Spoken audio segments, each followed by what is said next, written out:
La movilización por la universidad pública ya tiene un episodio previo, pero las circunstancias son muy distintas. Para el gobierno es un doble desafío que va más allá del reclamo puntual de las universidades. Pero también se trata de un momento interesante para todos los espacios que son críticos al gobierno de Javier Milei. ¿Por qué? Bueno, en principio para volver a observar la capacidad de movilización. Miren qué interesante. Alberto nos tuvo más tiempo encerrados que el tiempo que lleva Milei como presidente. ¿Y saben qué? Lo pensamos. Queremos comparar con ese momento qué pasó en estos meses. Primer indicador, pobreza. Mira a cuánto llegó en el primer semestre del 2020, 40,9, estaba alrededor de 35, es decir, se incrementó aproximadamente 5 puntos la pobreza con el impacto de la pandemia en ese primer semestre que fue, insisto, el más complejo. ¿A cuánto llegó en el primer semestre del 24? Casi 53%. Es el sueño líquido de los fascistas, ¿no? Tener un pueblo poco educado, con pocas capacidades de pensar. Yo entiendo que la marcha va a ser masiva, muy federal, muy federal. Eso es un aspecto que no hay que desdeñar. El gobierno puede seguir ciego a los reclamos, testarudo con sus posturas, pero claro, eso va a tener un costo político, por supuesto. Las pymes, un dato muy significativo, desaparición de 10.407 pymes, después rebota y se reduce sensiblemente ese número, pero no llega a los 10.000. Fíjate que tenés casi 1.000 empresas pymes de diferencia entre una y otra, todo dato negativo, sí, está claro, ¿no? El video de Cuca 12 y demás, ¿qué peso pensás que tiene y cómo lo relacionás con estas apariciones de Cristina? Si bien obviamente el kirchnerismo es el antagonista político principal, en realidad el antagonista principal del gobierno es la casta. Y en este último mes, con un discurso muy endurecido, empezó a apuntar directo contra el kirchnerismo. La universidad, el desarrollo, la ciencia, la tecnología, nuestro mejor conocer lo que nos pasa, es la solución del hambre. No votamos a cualquier costo, a cualquier sacrificio, ese equilibrio fiscal, estas cuentas que nos muestran estos indicadores macroeconómicos. Y por eso no es la misma que el 23 de abril, no es la misma que otras, es una situación muy novedosa. ¿Qué tal? ¿Cómo están? Bienvenidas, bienvenidos a QR. Aquí estamos arrancando en A24, miércoles por la noche. Las cosas más interesantes surgen cuando uno dialoga con las personas, un poco lo que proponemos hacer nosotros también aquí. Hoy me encontré con una querida compañera de trabajo, Feli Bonavita, y dijo algo que utilizamos como apertura del programa de hoy. La frase o el concepto es clase pública. ¿Por qué? Pensemos juntos. Porque la ciudadanía le dio una clase pública al gobierno nacional respecto de varias cosas. En primer lugar, ¿qué representa la educación pública en general, la educación universitaria pública en particular para la Argentina, para el ser nacional?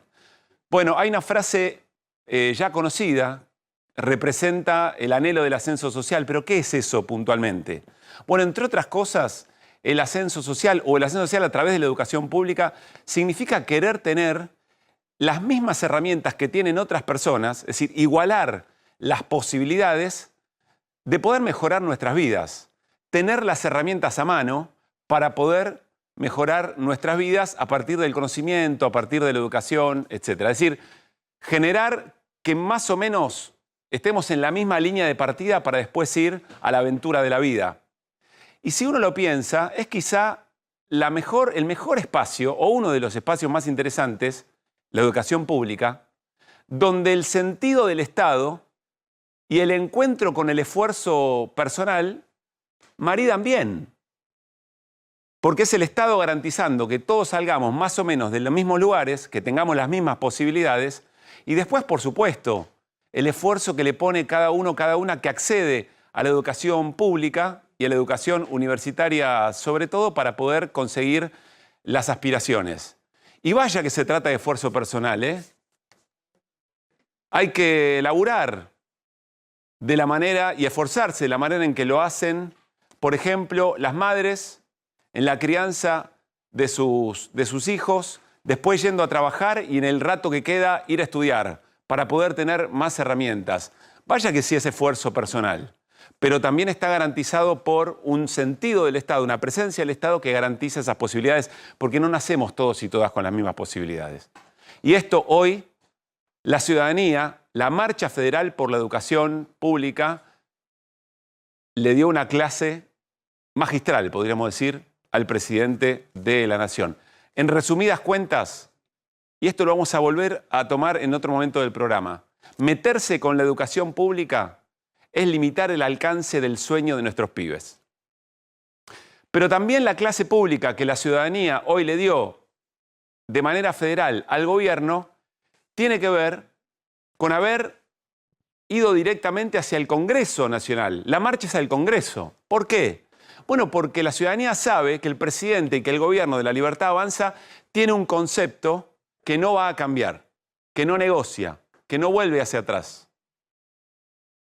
Entonces va al Congreso porque es el Congreso el que tiene que ratificar este proyecto, esta ley que se votó con amplias mayorías de que el presupuesto universitario tiene que ser mucho mejor, tiene que alcanzar para una educación pública universitaria de calidad. Es al Congreso donde mira la ciudadanía. Y claro, el presidente efectivamente puede vetar, lo haría en las próximas horas, hay quien dice está negociando. Pero lo que tiene que hacer es tratar de que se mantengan esos 87 héroes al que les pagó con un asado y alguna que otra cosa más.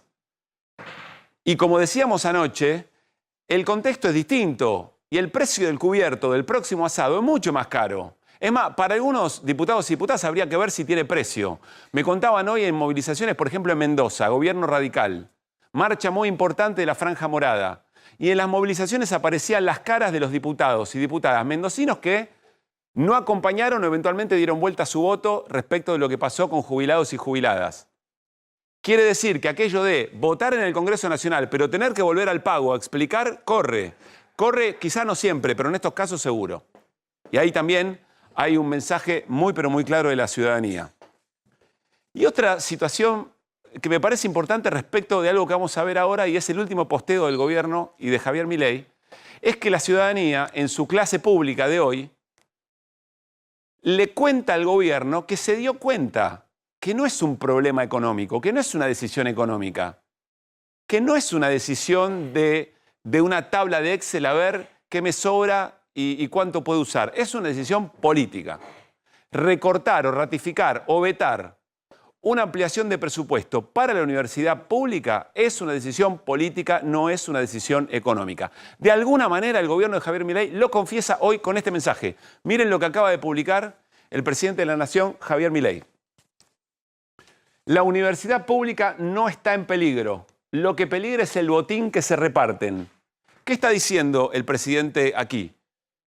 Primero, en algún punto retrocede, no me estoy metiendo con la universidad pública, ya me di cuenta que es un cable pelado, que no se puede molestar mucho con esto. Retrocedo, lo mismo había hecho cuando se discutía el presupuesto de funcionamiento, ¿se acuerdan? Después de la movilización también hubo un cambio discursivo. Acá parece haber un cambio discursivo. No está en peligro la universidad pública. Lo que peligra es el botín que se reparten. ¿Qué está diciendo? Tampoco tiene que ver con un problema presupuestario. Acá hay guita que se afanan, acá hay guita que mal administran, acá hay gente que se curra guita del presupuesto universitario. Bueno, no. La sociedad le explica al presidente que también se dio cuenta de eso, que acá hay un truco ya conocido. Porque lo que se discute es el salario de los docentes y los no docentes, que tienen un atraso, en algunos casos del 30%. Además del atraso, tienen salarios que son salarios de pobreza. Los docentes universitarios cobran por debajo de la canasta básica. Razón por la cual dejan la universidad, dejan de formar a los futuros profesionales. Este es el problema. El problema es el recorte presupuestario, no es la plata que va a cajas negras. Cajas negras que no pudo explicar el gobierno tampoco. No las pudo explicar y la respuesta o la evidencia de que no lo supo explicar es la movilización de hoy. Una clase pública.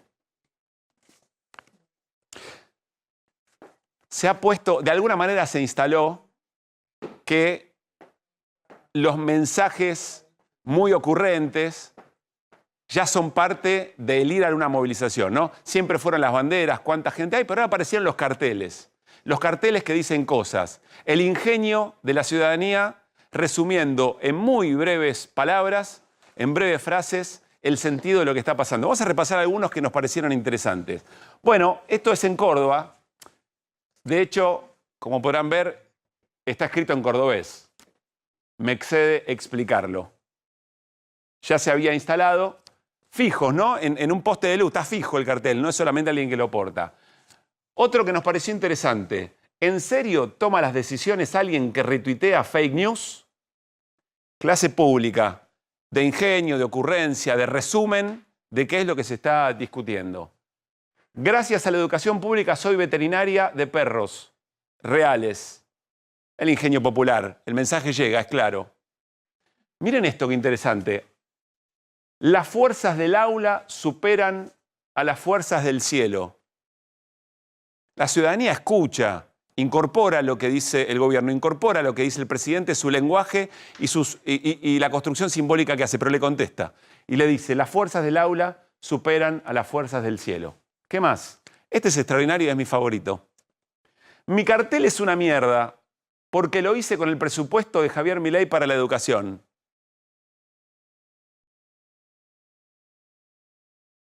Son los carteles que, insisto, le van dando un lugar muy interesante a la reflexión de lo que pasa. El último. No puede ser que estemos discutiendo esto. Está muy bien, también. Bueno, son los carteles, son las ocurrencias, son la manera que el pueblo, que la ciudadanía, que la gente, que vecinos y vecinas, ciudadanos y ciudadanas tienen para resumir qué es lo que están manifestando en una marcha de las características que hemos observado. Bueno, el presidente y el gobierno insiste con un truco al que también ya le vimos los hilos, ya lo entendimos.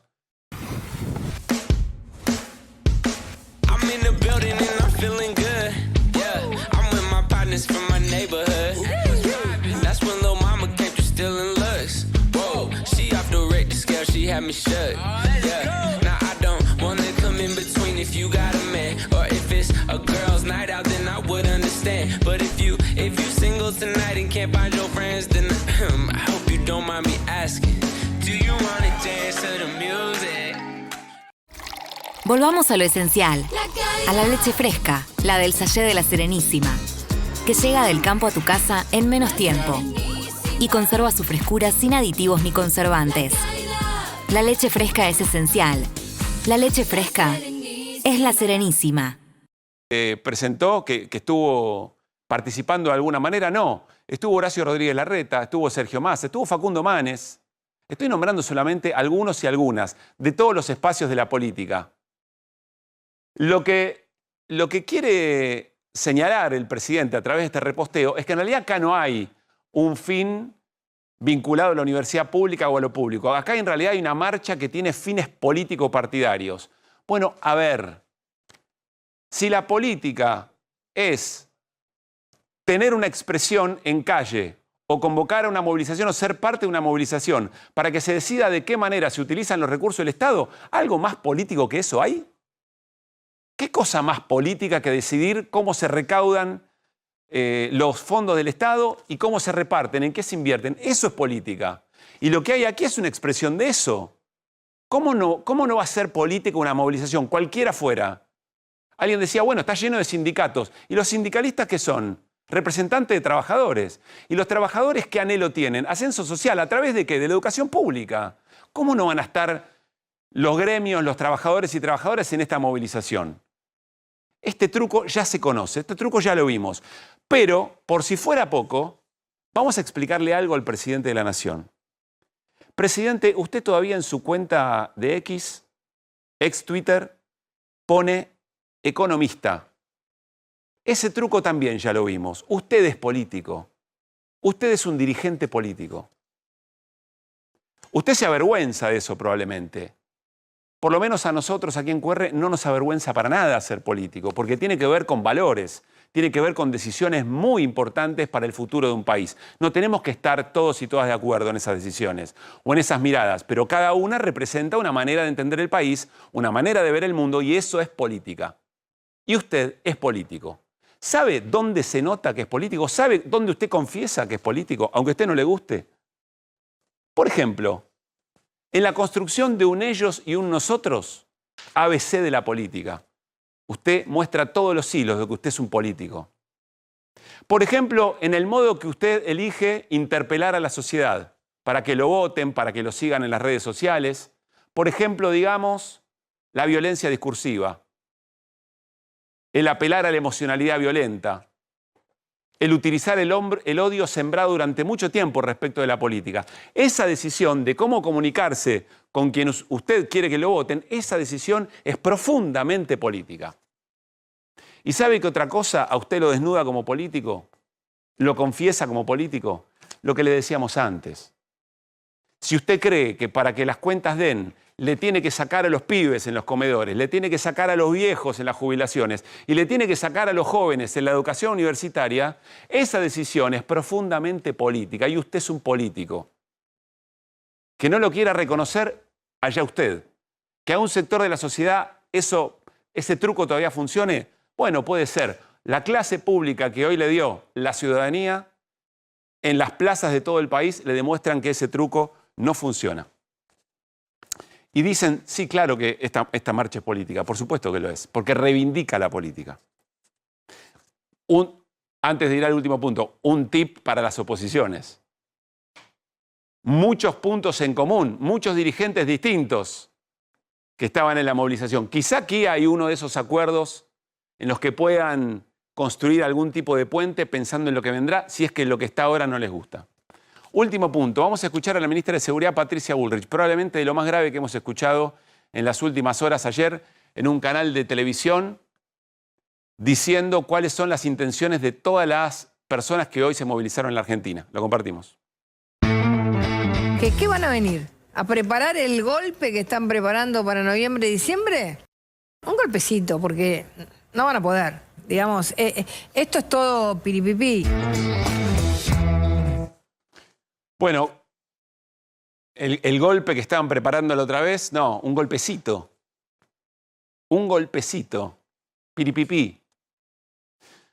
Si hoy algo quedó demostrado, y la movilización federal por la universidad pública refuerza, es que la democracia vive en la capacidad de los pueblos, de las sociedades, de la ciudadanía, de expresarse en las calles, de expresar lo que le pasa, lo que considera.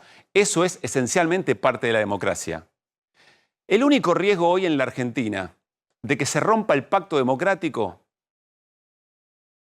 lo representa el gobierno si es que no va a reconocer que movilizarse en función de una idea es parte de la esencia de la democracia. Y entonces merece ser reprimida porque eventualmente, a fin de cuentas, intenta dar un golpe de Estado porque en el fondo son todos terroristas.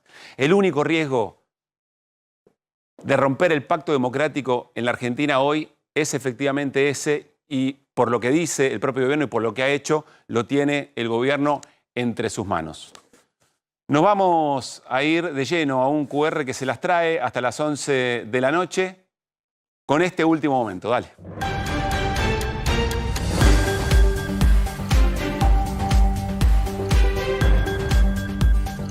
Y tiene que ver con lo que estamos conversando, con la decisión del gobierno, con el timing del gobierno para llevar adelante algo que había anunciado y que la ciudadanía que hoy se movilizó sabía. Tiene que ver con el anuncio del veto que se viene. La oficina del presidente informa que el presidente Javier Milei vetará el irresponsable proyecto de aumento del gasto público de las universidades nacionales, aprobado por el Congreso, así como cualquier otro proyecto que no contemple una partida presupuestaria específica y atente contra el equilibrio fiscal. Es momento de que los legisladores entiendan que ya no pueden hacer populismo demagógico con los recursos de quienes pagan los impuestos y comiencen a actuar con la responsabilidad que demanda este momento histórico.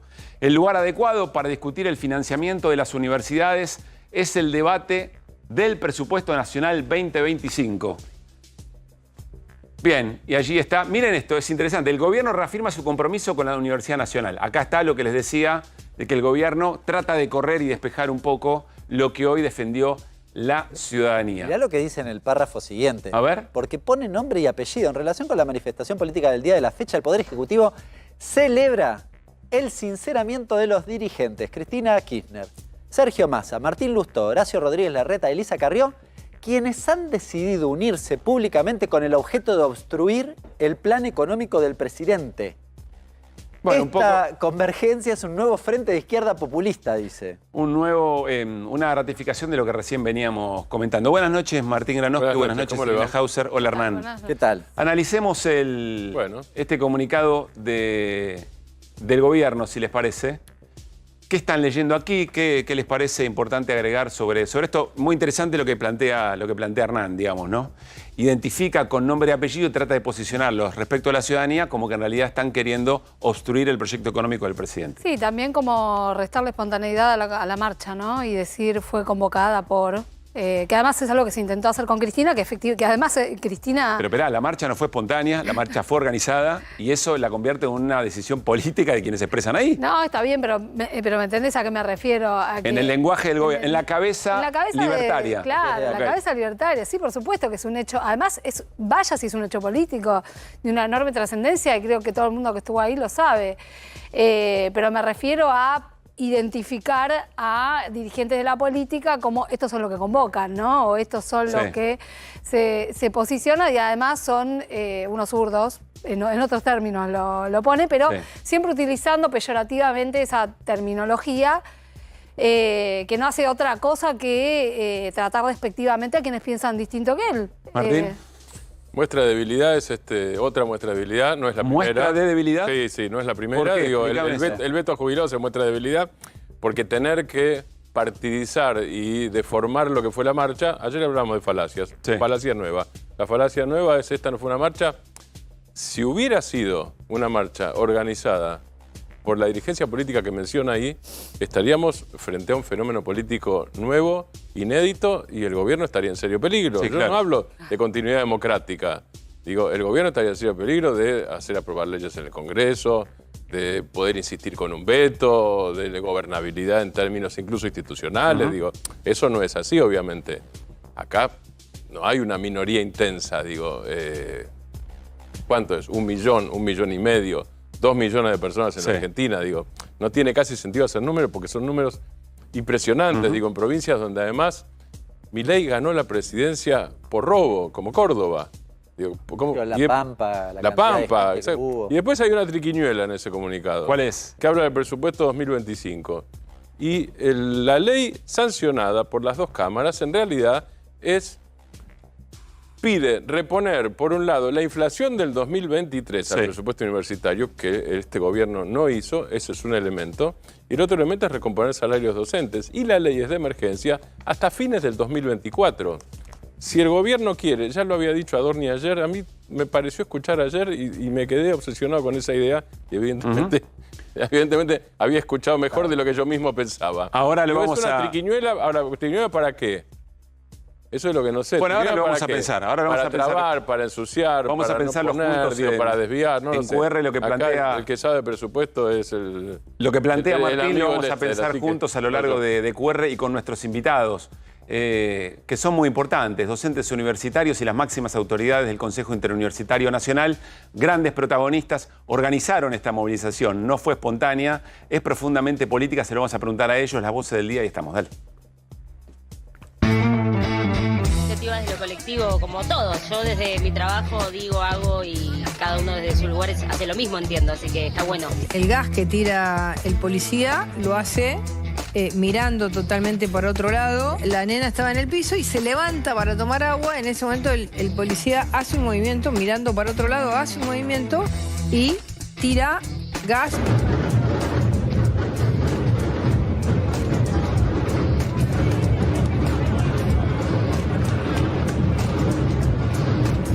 Lamentablemente, la universidad gratuita a los pobres no les sirve porque los pobres lamentablemente no van a la universidad. Milei dijo una cosa, dijo: yo soy el topo que va a destruir el Estado. Por eso quiere destruir la educación pública y la universidad pública. Y para toda la gente que como yo es hija y tributaria de la Universidad Pública Nacional y Gratuita, mi viejo era trabajador, después fue comerciante, pero era muy laburante, mi mamá también. Y tuvo una hija abogada, otra médica. Bueno, esa es la universidad, el ascenso social ascendente, ¿no? Que nos permitió ser una Argentina diferente, otrora, pero que vamos a volver a reconquistar.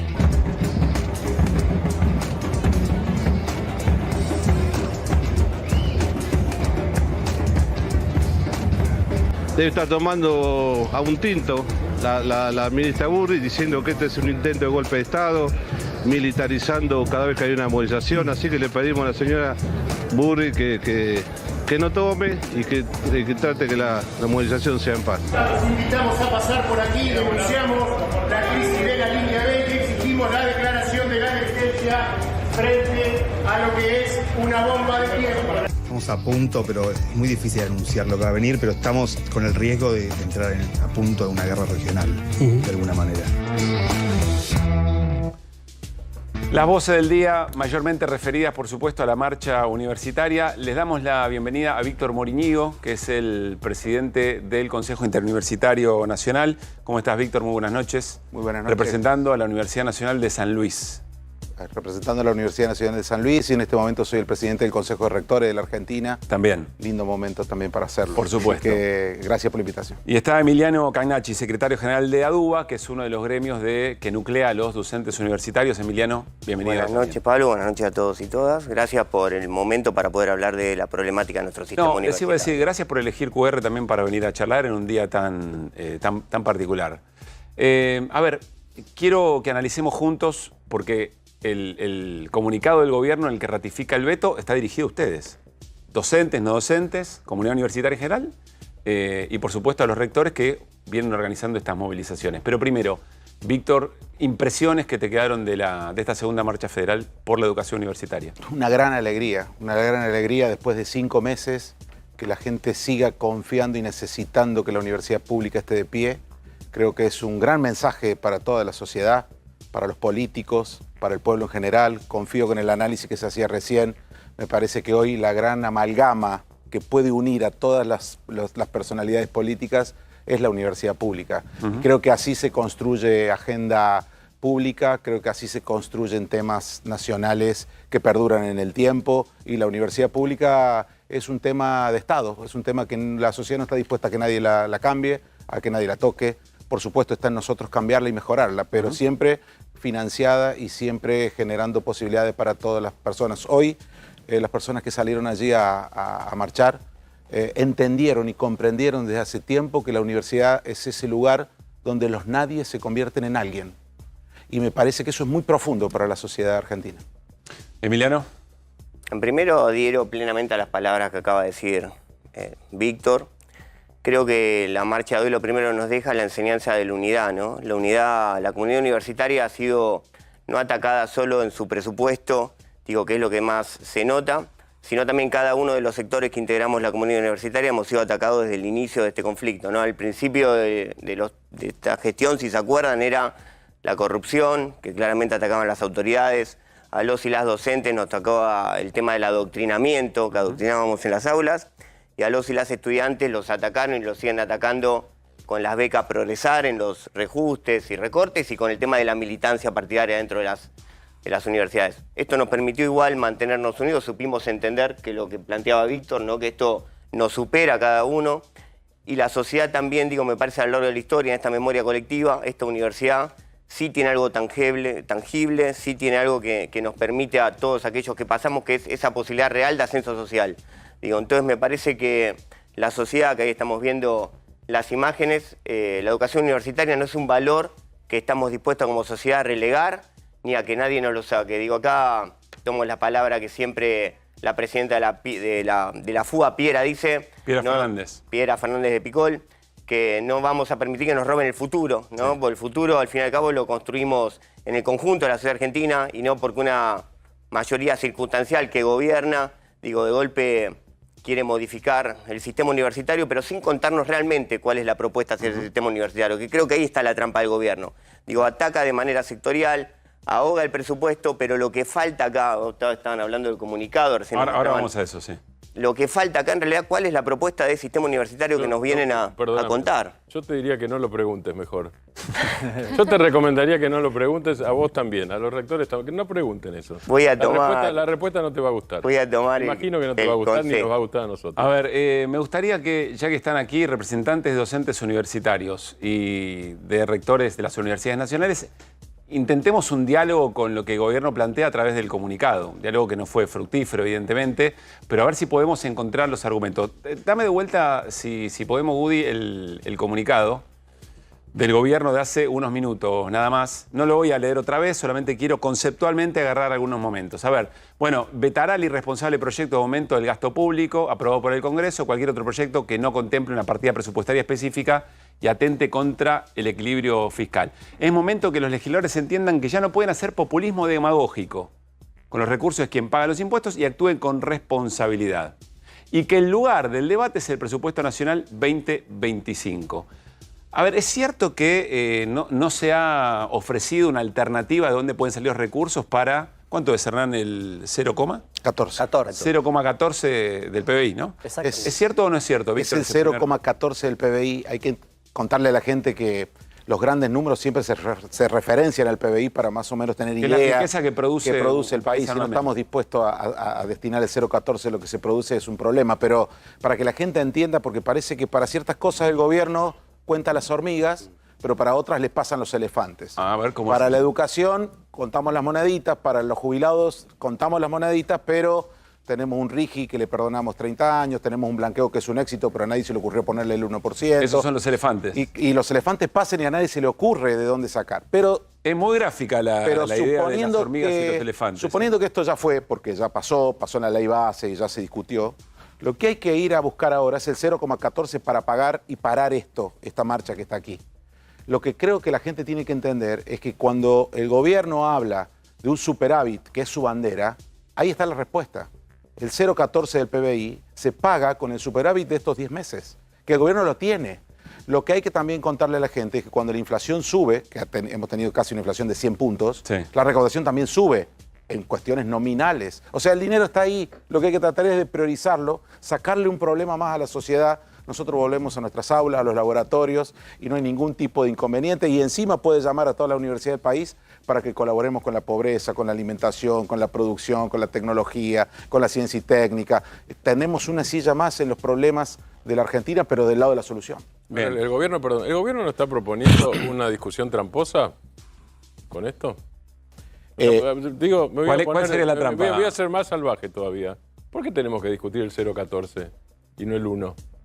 No, el 0,14, está muy bien la pregunta. El 0,14 es una ley parche que solo soluciona un 2024 muy pobre. Claro. Muy pobre. Exacto. Tendría que ser mucho más. Claro. No nos da ni el piso y en eso concuerdo. Sea, ¿por qué ustedes que son parte del sistema universitario, debieran ponerse a pensar en la reasignación de partidas si en realidad eso se podría lograr? Bueno, vos hablaste del superávit y está el tema del crecimiento, ¿no? Claro, parece no ser se puede pagar tranquilamente. Digo, esto es una ley 2024 que nos pone en igualdad de condiciones con la inflación hasta diciembre. Y después viene la gran lucha del presupuesto 2025 que lo tendremos a partir de la semana que viene. Yo agrego, si me permiten, con lo que planteaba Víctor de los elefantes. El otro elefante que pasó, y es algo que el gobierno hizo y ejecutó, es la baja al impuesto a los bienes personales, que beneficia a los sectores mejor acomodados de esta sociedad. Solo con eso, no con lo que agregaron, no que son estos grandes elefantes, el RIGI, el blanqueo. Solo con lo que sacaron tuvo un impacto, Hernán lo va a tener mejor que yo seguramente, creo que el 0,20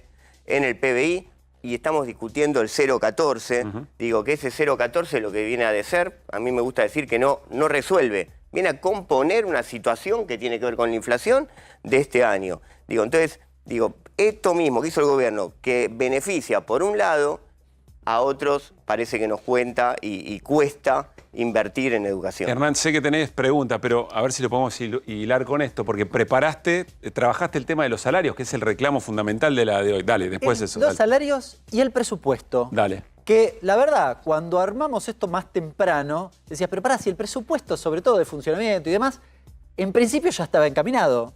Yo dije, vamos a ponerlo. Y fíjense que el debate del presupuesto vuelve a instalarse en el comunicado del gobierno. ¿Qué estamos viendo acá? Estamos viendo el presupuesto de las universidades nacionales 23, 24, 25. Sí. ¿Por qué esto es importante? Fíjate, ¿qué pasa entre el 23 y el 24? Se recorta 34%. ¿Qué es lo que estamos discutiendo? Dentro también están los salarios, ¿no? Ahora, ¿qué quiere el gobierno para el 2025? Que se congele en este nivel. Esta es la discusión. Por eso es lo que decía Martín, claro. Ellos quieren patearla al 2025 a ver si te suman 2, 3 pesitos, pero te comen, no sé, 30%, no 34, 30. Este es el truco. Este es el truco de trasladar esta discusión al presupuesto. Hernán, sería. Te lo dejan abajo, Claro, yo te discuto el 25. Y el 25 te lo comparo con el 24 y está igual. Lo viste, ¿no, ayer lo viste todo, Martín, esto. Ahora está corroborado por la palabra del gobierno y por este trabajo que muestra Hernán. ¿Qué pasa si sucede lo que dice Martín? Sí. Supongamos que se vota la ley y se aplica. Ese 34 deja de existir. Entonces, la discusión del 25 es, me estás recortando 34. Claro. ¿Se entiende por qué la patean a la tribuna? Claro. Y una cosa no menor, que recién decía Emiliano, es muy importante. La cuestión de bienes personales. Salieron los datos de recaudación ayer. Muy buena recaudación en bienes personales. ¿Qué pasó? Bueno, hay un nuevo régimen que permite pagar los próximos 5 años, todos este año, con una serie de beneficios y demás. Claro, con bienes personales no te puedo pagar lo que están reclamando de la educación el año que viene porque ya me lo comí. Me lo cobré ahora. ¿Se entiende la gravedad de la cuestión? Claro. A ver, ¿qué pasa con los salarios, Hernán? Pasemos a la siguiente. Los salarios, algo parecido. Recién fuera del aire, casi a boca de jarro, te dije menos. Mirá cómo soy. Estoy todos los días con los números y me equivoqué igual. Sí. La caída es 36% de los salarios. 36%. Esto es un JTP, dedicación simple. JTP es jefe de trabajos prácticos. Sí. El sueldo docente, con 0 años de antigüedad, dedicación simple. A ver, 36% menos del salario. Tremendo. ¿De un salario que está Mirá, más o menos en... te lo traje, por ejemplo, un me decís JTP. que son 5 millones de pesos, te digo, bueno, qué sé yo. Dedicación exclusiva, sí. Que se dedica a eso todo el día, ese es su trabajo principalmente, cobra neto de bolsillo 735.000 pesos, debajo de la línea de pobreza. Debajo de la línea de pobreza. Claro, están 9.50. Y eso es minoría, ¿no? Dedicación exclusiva, obviamente. Sí, claro, es dedicación exclusiva. No es que puedo tener otro laburo. ¿Qué quiere decir, Víctor? 40 horas semanales. Dedicación exclusiva, como muy bien dice aquí, las pirámides no lo suelen tener en su demasía. Generalmente en las universidades van tiempos parciales, semi-exclusivos 20 horas o simples de 10 horas. Los que hacen exclusiva son muy pocos o aquellas disciplinas que así lo exigen porque no son muy demandadas en el mercado. Las ciencias básicas, por ejemplo, tienen mucha dedicación exclusiva. Alguien exclusivo no puede trabajar en otro lugar. Perdón, ¿y los números que difundió el gobierno, que parece que fueran millonarios todos los universitarios? Eso es muy buena pregunta, porque desde el exterior, la UBA, el resto de las universidades del CIN, hemos recibido muchas adhesiones internacionales. Imagínate el Consejo de Rectores de Brasil, Consejo de Rectores de México, el exministro de Ciencia y Tecnología, Dilma Rousseff, y nos decía que no comprendían cómo un comunicado del gobierno certificaba que un docente universitario, máxima antigüedad, máxima categoría, ganaba $1.000. El mundo no lo puede creer. Por poco. Yo agrego Emiliano, algo más. Por poco. Estamos hablando de los salarios de quien vos representás, así que dale. Pero agrego también una visión por ahí más política, ¿no? Que lo que decía Martín, ¿por qué discutir el 014? ¿Por qué no discutimos el 1? Digo, me parece que lo que hace el gobierno con ese comunicado, en el que difunde un piso de salario, en realidad lo que hace es partir de una mentira. Parte de datos mentirosos y nos pone al resto del sistema, ¿no? Tenemos que nosotros, que somos parte del sistema, salir a desmentir. Entonces instalan una discusión que es mentira y somos nosotros los que tenemos que salir a comprobar y a corroborar que eso es mentira. Entonces me parece que acá lo primero que hay que marcar es que es mentira. Y es como dice Víctor, son los menos dentro del sistema. Un profesor titular, un profesor adjunto, exclusivo, son los menos dentro del sistema. La mayoría del sistema son cargos simples, pero aparte son cargos simples que van en lo que en el estatuto universitario son los ayudantes, que es el ayudante de primera y el JTP que mostraba antes el salario Hernán. ¿Cuánto está en 4 gamas? ¿Cuánto está? Un ayudante de primera, exclusiva, están 600.000 pesos de bolsillo. Y tanto el ayudante de primera como el JTP es en quien recae la responsabilidad, por lo general, de estar frente al aula. O sea, esas 40 horas son de aula real, porque el profesor, en nuestro estatuto, tiene otras también características. Por ejemplo, ejercer la investigación, que también quiero ver cómo un profesor titular con 1.300.000 puede ejercer, hacerse cargo de su cátedra y la investigación. Claro. Bueno, entonces el gobierno hace comunicados con parte de datos, digo, no es que cuenta una verdad, pero que termina siendo una verdad a medias, ¿no? Digo, y es muy bien lo que marcaron antes, que vos le decías a Martín que lo vio ayer. Ellos patean esta discusión presupuestaria, digo, con la ley, por eso también están pateando la ley, porque lo que quieren es achatar la base de arranque para el año que viene. Claro. Porque si logran patear, digo, ya la base en que arrancamos es mucho peor para empezar a discutir. Miren cómo lo planteaba el vocero presidencial, Manuel Adorni, esto mismo. Ayer lo vio todo Martín, dale. El gobierno está a favor de mejorar el financiamiento en las universidades y entendemos que ese lugar es precisamente la discusión del presupuesto nacional y no otra. Mientras el resultado del aumento presupuestario mantenga nuestro equilibrio fiscal, nosotros jamás vamos a tener ningún inconveniente con eso.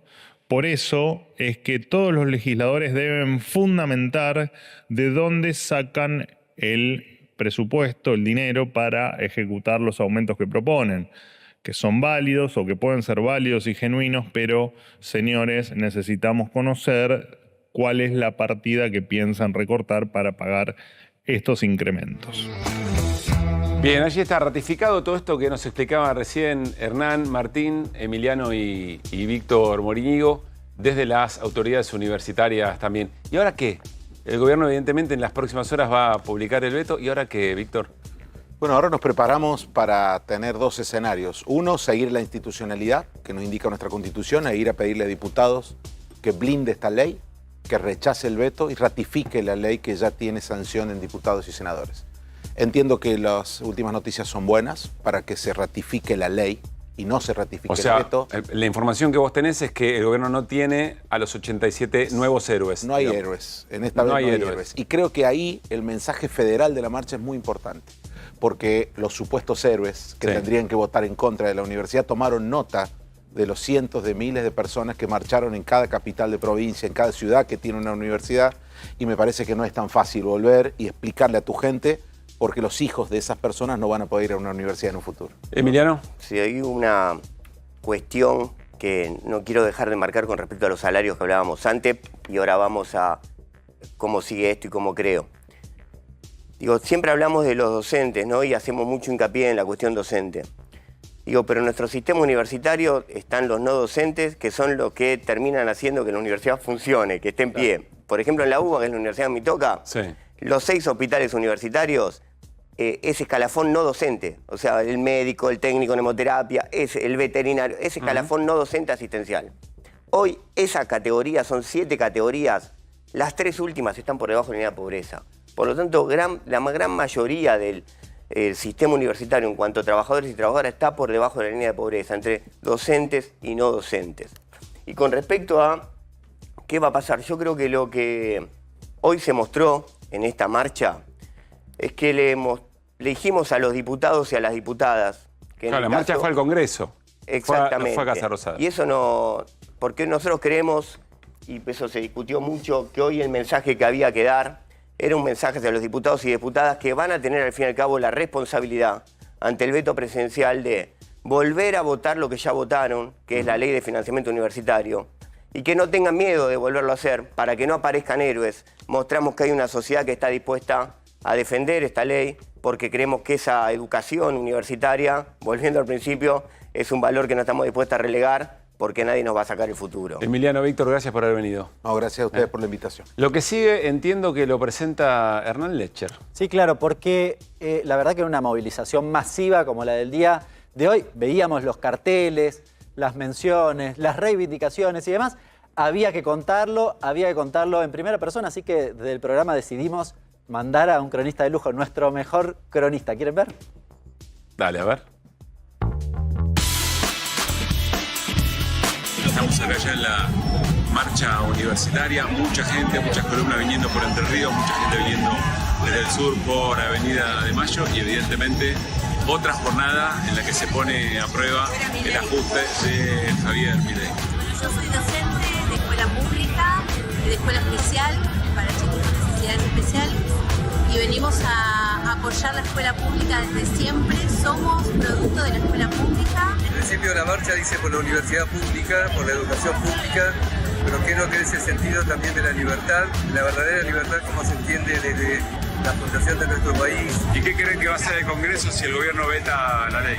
Esperamos que sea reactivo, que tenga una reacción a favor de la sociedad. Uno a los 50 años empezó a estudiar en la UNLP, así que abogacía.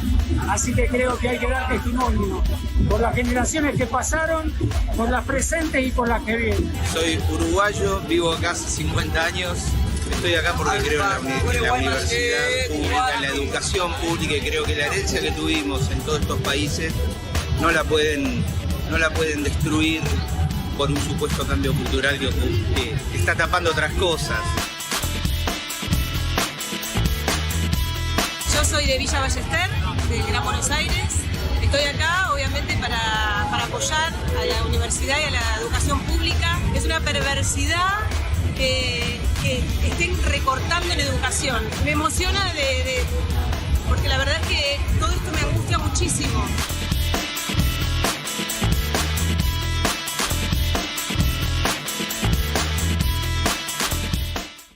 Ya están con nosotros sociólogo Beto Quevedo, casi un pasajero frecuente de QR. ¿Cómo te va, Beto? ¿Qué tal? Gracias por estar.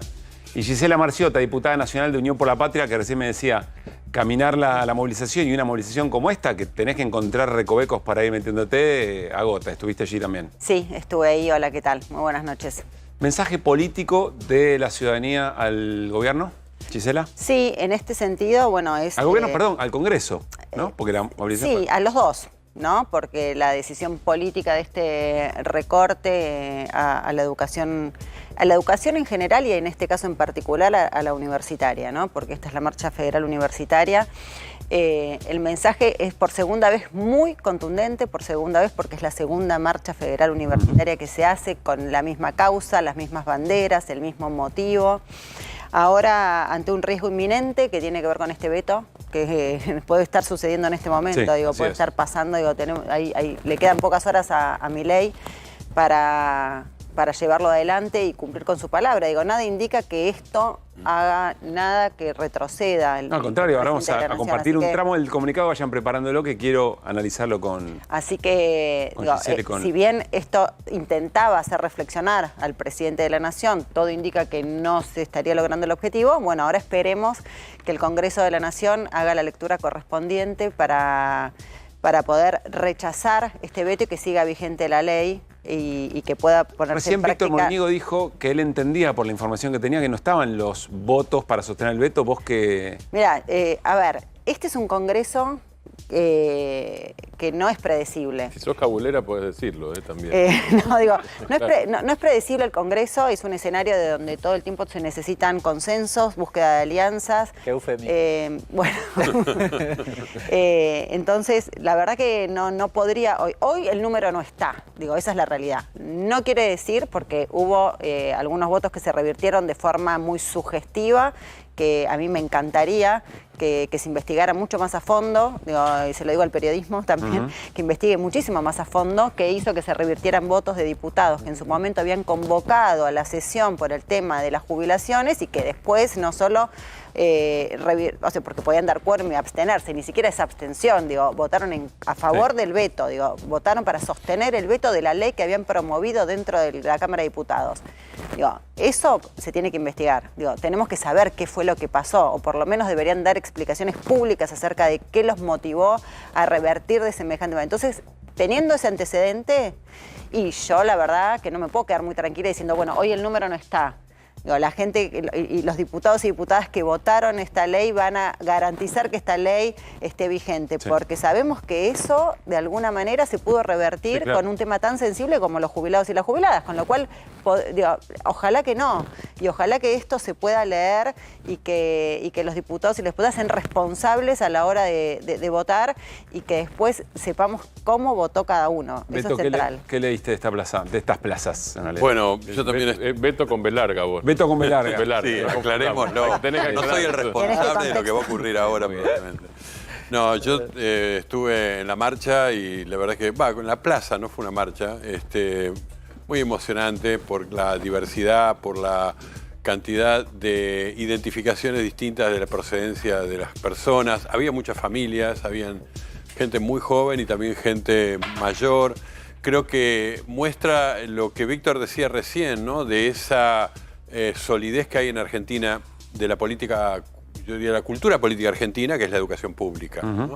Y vos lo decías también en tu editorial, si hay un principio liberal es el principio de la igualación de condiciones en el punto de partida para que todos los ciudadanos y ciudadanas tengan las mismas posibilidades después de desarrollarse en su historia personal. Ese punto de partida, la educación es clave, ¿no? Claro. Es fundamental. Y esto mostró también, creo que un escenario político diferente, que es Acá hubo un diálogo entre el Congreso, esta movilización fue al Congreso. Entonces hay un diálogo entre el Congreso, que es el poder político que hoy está realmente produciendo diferencias y enfrentando muchas de las medidas que hace el gobierno de Milei, y la plaza pública, ¿no? Entonces ahí hay una sinergia, que es el Congreso logró la aprobación de esta ley también con una heterogeneidad interna. Total. Porque Gisela decía recién, es impredecible lo que va a pasar, yo no tengo la menor idea tampoco de qué va a pasar, pero sí lo que pasó fue que una heterogeneidad política dentro del Congreso logró esto. Permitió que esto se sancionara. Y después en la plaza estaba la misma heterogeneidad, porque había muchísima gente de muy distintas universidades. Fue una marcha federal, eso es muy importante. Fue muy impresionante en Córdoba, fue muy impresionante en Santa Fe, en Rosario, en Mendoza, en Jujuy.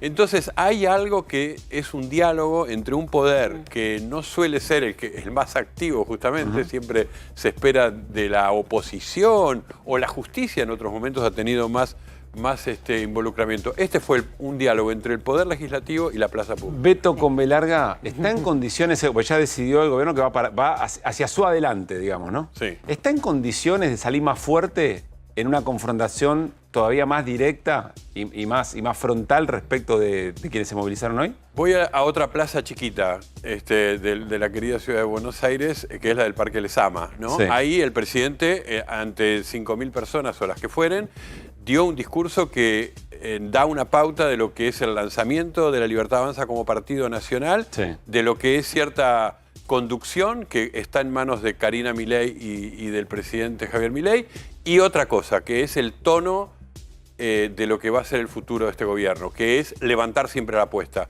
A mí no me extraña el veto, no me extraña que Mi pregunta es si puede salir más fortalecido. Si, pues, evidentemente el gobierno cree que se fortalece en esta Los dos temas que tomaron, que son los que también produjeron este diálogo, el de los jubilados y el de la universidad, me parece que los debilita. De hecho, eso se ve en las encuestas, se ve no solo en lo que es la caída de imagen de Milei y de aprobación de su gobierno, sino en la valoración que la sociedad hace tanto del tema de los jubilados como el tema de la educación. Entonces me parece que está teniendo algunas peleas que no le van a dar el resultado que esperaban, creo yo. Quiero hacer una pregunta a Gisela Marciota, que la mesa también participe. Tiene que ver, ¿por esas imágenes son de Parque Lezama? No, porque estábamos hablando de Parque Lezama. No, eso no es Parque Lezama. Ah, no. No, está bien. MST. No, está bien, pero en un momento, como estaba hablando Beto, fue a Parque Lezama, pensé que por ahí eran imágenes de Parque. Eso no es Parque Lezama, no. No, quiero volver al comunicado para preguntarle a Gisela Marciota como diputada nacional, pero también a toda la mesa. El segundo párrafo, el que señaló Hernán en un comienzo. Primero dice, bueno, son todos degenerados fiscales porque nada que atente contra el equilibrio fiscal. Si no nos dicen de dónde la sacamos no vale, es todo demagogia. Pero miren lo que viene a continuación, en el párrafo que ahí está. En relación con la manifestación política del día de la fecha, el Poder Ejecutivo celebra el sinceramiento de los dirigentes Cristina Kirchner, Sergio Massa, Martín Lustó, Horacio Rodríguez Larreta y Elisa Carrió, quienes han decidido unirse públicamente con el objetivo de obstruir el plan económico del presidente. Esta convergencia deja de manifiesto la consolidación de un nuevo frente de izquierda populista en defensa de los privilegios de la dirigencia política. Se empezó a reír Gisela Marciota antes de terminar. Pero la verdad te pido tu análisis de qué es lo que está haciendo, cuál es la operación del gobierno acá y qué pensás sobre el tema. No, está construyendo un enemigo y está construyendo un relato en función de esa construcción del enemigo. Pero o sea, un ellos y un nosotros. Sí, digo... ¿Sabes cuánta carne tiene esta delicia de hamburguesa? 0% carne, 100% sabor y por la semana Veggie en Mostaza un 40% de descuento. Amo. 0% carne, 100% sabor, 40% off. Solo en Mostaza, solo por app. En Frávega tenemos miles de productos y también distintas opciones de entrega rápida. Fíjate en Frávega. ¿En serio? Perdí la lapicera claro, y firma. Bueno, pero yo te digo, mira, es poco serio en función de lo que él quiere construir. Pero a uno le genera menos respeto político. Igual el tema es que lo tenemos que salir a explicar, ¿no? Claro. Entonces, bueno, lo explicamos. Digo, acá no hay que hay un amontonamiento de dirigentes en contra de nadie. Acá hay un montón de dirigentes con los que uno puede tener más o menos afinidad por una causa que está por encima de lo partidario y de las diferencias que podemos tener, porque las tenemos con muchos de los que estaban en esa plaza, porque tengo profundas diferencias con Elisa Carrió, tengo profundas diferencias con Horacio Rodríguez Larreta, pero el tema de la educación universitaria, pública, sin arancelamiento y de calidad y laica, digo, está por encima de esas diferencias. Como por ejemplo, digo, y esto lo traigo a colación porque el otro día pudimos trabajar un proyecto con Hernán Lombardi, juntos lo elaboramos y terminó en el recinto de la Cámara de Diputados por el tema del patrimonio cultural inmaterial. Un proyecto que trabajé con Hernán Lombardi, con quien tengo, pero estoy en las antípodas de lo que es la política pública, el rol del Estado, un proyecto económico de país. Ahora, la cultura está por encima. Entonces ponemos la bandera de la cultura por encima para lograr un proyecto de ley que tuvo media sanción ayer en la Cámara de Diputados. Te pregunto y confirmame, respecto de lo que tiene que ser la educación pública o la educación universitaria, seguramente tienen miradas distintas si hay que revisar algo que no funciona. Exacto, y muchísimos de esas personas con las que tenemos profundas diferencias respecto de cómo consideramos y creemos que hay que administrar el Estado, un proyecto político de país, digo, con esas profundas, son también hijos de la universidad pública. Entonces, está muy bien que estén ahí. Esto no es en contra, no es partidario, hay muchos partidos políticos que participaron, participó la CGT, participa el sindicalismo, participaron los estudiantes, participaron centros de estudiantes, participaron las familias que son la comunidad, que forman la parte de la comunidad educativa universitaria, participaron docentes, participaron trabajadores no docentes universitarios. Digo, es enorme la participación. Entonces, reducir esto a esas tres líneas, que lo único que quiere es generar un relato demonizando, ¿no?, a los que nos unimos en esa marcha, en esa concentración, en esas plazas a lo largo y a lo ancho de la República Argentina, me parece que nosotros no podemos entrar, me parece, suena chiste, ¿viste? Como, bueno, dale. No. Suena chiste, pero ordenó, la última elección la ordenó. Claro, lo que pasa es que a mí me parece, no sé qué piensan ustedes, Gisela, Beto, que los chistes gastados se convierten en idiotas. Sí. Y en política, lo repetitivo se convierte en ineficiente. Y a mí me da la sensación de que si nos reímos es porque el chiste no tenía gracia y porque políticamente es ineficiente. Estemos o no de acuerdo, digo, es ineficiente. Sí. Yo no me reí hace 3 meses de un comunicado. No sé qué opinan ustedes. Sí, yo creo que hay un desgaste en lo que fue el discurso, la estética y las promesas de Milei. Incluso, yo diría, porque se fue revelando en estos 10 meses de gobierno qué era la casta, ¿no? Yo creo que mucha de la gente que lo votó 14 millones de argentinos y argentinas. Es mucha gente. Claro. Creían realmente que el ajuste lo iba a pagar una casta que le imaginaban en la clase política. Probablemente estén más cerca, como cultura política, digo, el rechazo que tiene una parte de la sociedad a un Estado ineficiente, un Estado recargado de funcionarios públicos que no trabajan. Esta imagen, probablemente ahí haya donde abrevar más que atacar primero a los jubilados y después a la educación pública. Esos dos son las debilidades. Ahora, perdón, ahora que traes esto de los jubilados y bueno, y la educación pública, me parece que la lógica esta de el enemigo siempre puesto en, o sea, puesto en algún sector, ahora somos los periodistas también, ¿no? Claro. Sí. Los periodistas, los kirchneristas, ¿qué le rinde eso? Porque lo sigue aplicando permanentemente, lo hizo en Parque Lezama, ¿no?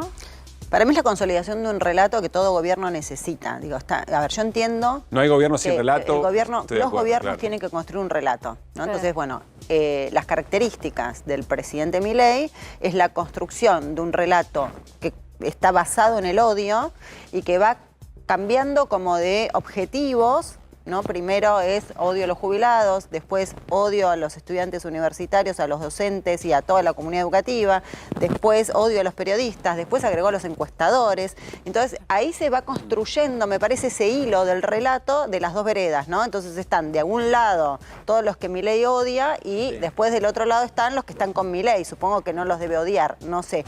Yo creo que es un odiador serial Milei y que odia profundamente al ser humano. Digo, más allá... que hay odio como método. Sí, por supuesto. Tiene un discurso de odio, tiene políticas de odio, tiene una construcción de relato de odio. No tengo ninguna duda que la esencia de este gobierno es, y que lo conduce, un odiador serial. Hernán. Claro.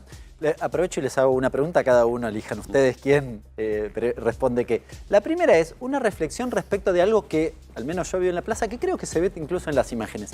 Muchísima gente grande que no estudia en la universidad, tal vez algunos estudiaron, muchos no estudiaban, pero jubilados, diría. Es decir, para la marcha de los jubilados no sé si es al revés. Hay algo para reflexionar ahí. La segunda cuestión, hace un rato lo veíamos a a Spert retomar algo de un discurso recurrente que tiene el gobierno respecto de los pobres no estudian en la universidad, con lo cual no tiene sentido que le pongamos plata en la universidad. Alguna vez lo dijo Vidal cuando era gobernadora. ¿Qué reflexión les merece? Bueno, tomo la segunda. Lo de Spert. Lo de Spert. Que para qué la universidad estas características si los pobres no van a la universidad. Porque hay una discusión ahí que yo creo que esto sí es un parteaguas para la misma derecha, que es si la universidad es elitista o si es una universidad inclusiva, claro. Si la universidad es niveladora de oportunidades o si la universidad tiene que ser para pocos.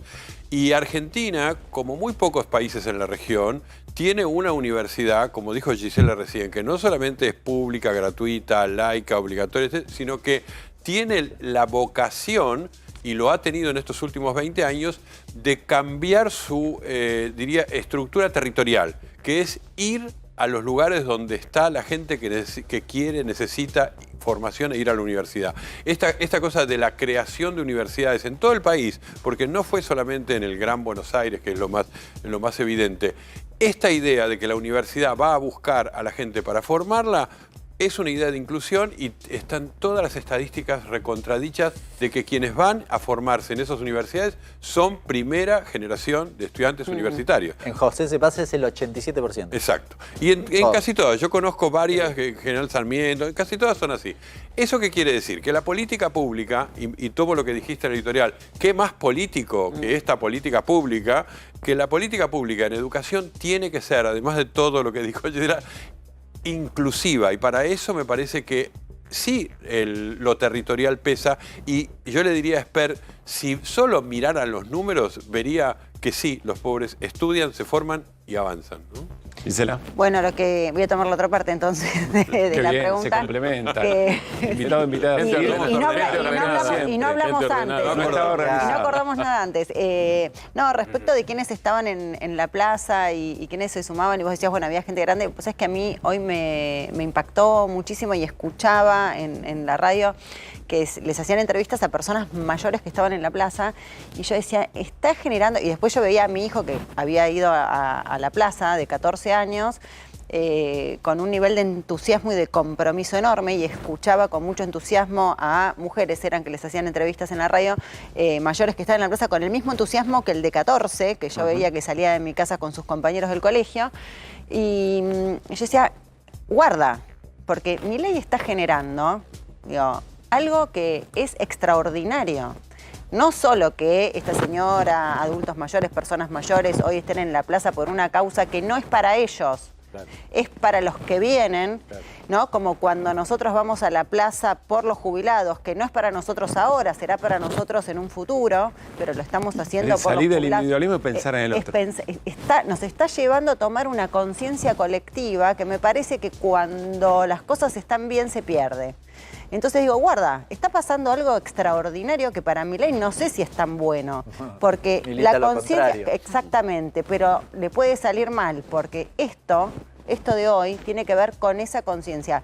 Los chicos de hoy, de 14 años, que están en primer año en escuelas universitarias, que están atravesando, por ejemplo, mi hijo va a una de estas escuelas y 2 veces por semana hay paro. 2 veces por semana. Desde que empezaron las clases en marzo, 2 veces por semana.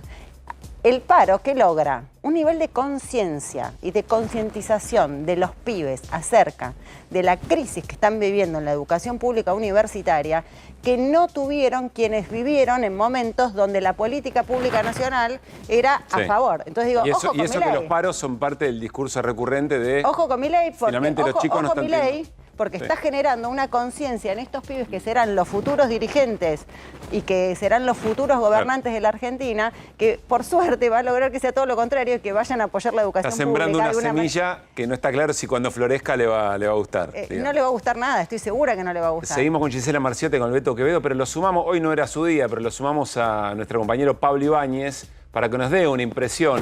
Pablo, muy buenas noches, ¿cómo andás? A ver, información respecto de cómo está analizando el gobierno, la marcha, cómo le impactó al gobierno y, por supuesto, tu mirada sobre el mensaje federal de la movilización de hoy.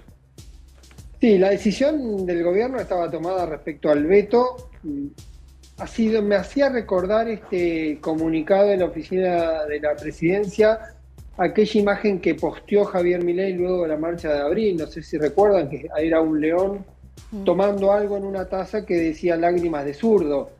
En aquel momento esa reacción fue un factor de la sorpresa, aquella marcha fue mucho más sorpresiva respecto al volumen que esta, que estuvo mucho más anunciada, y después derivó en un comportamiento distinto del gobierno.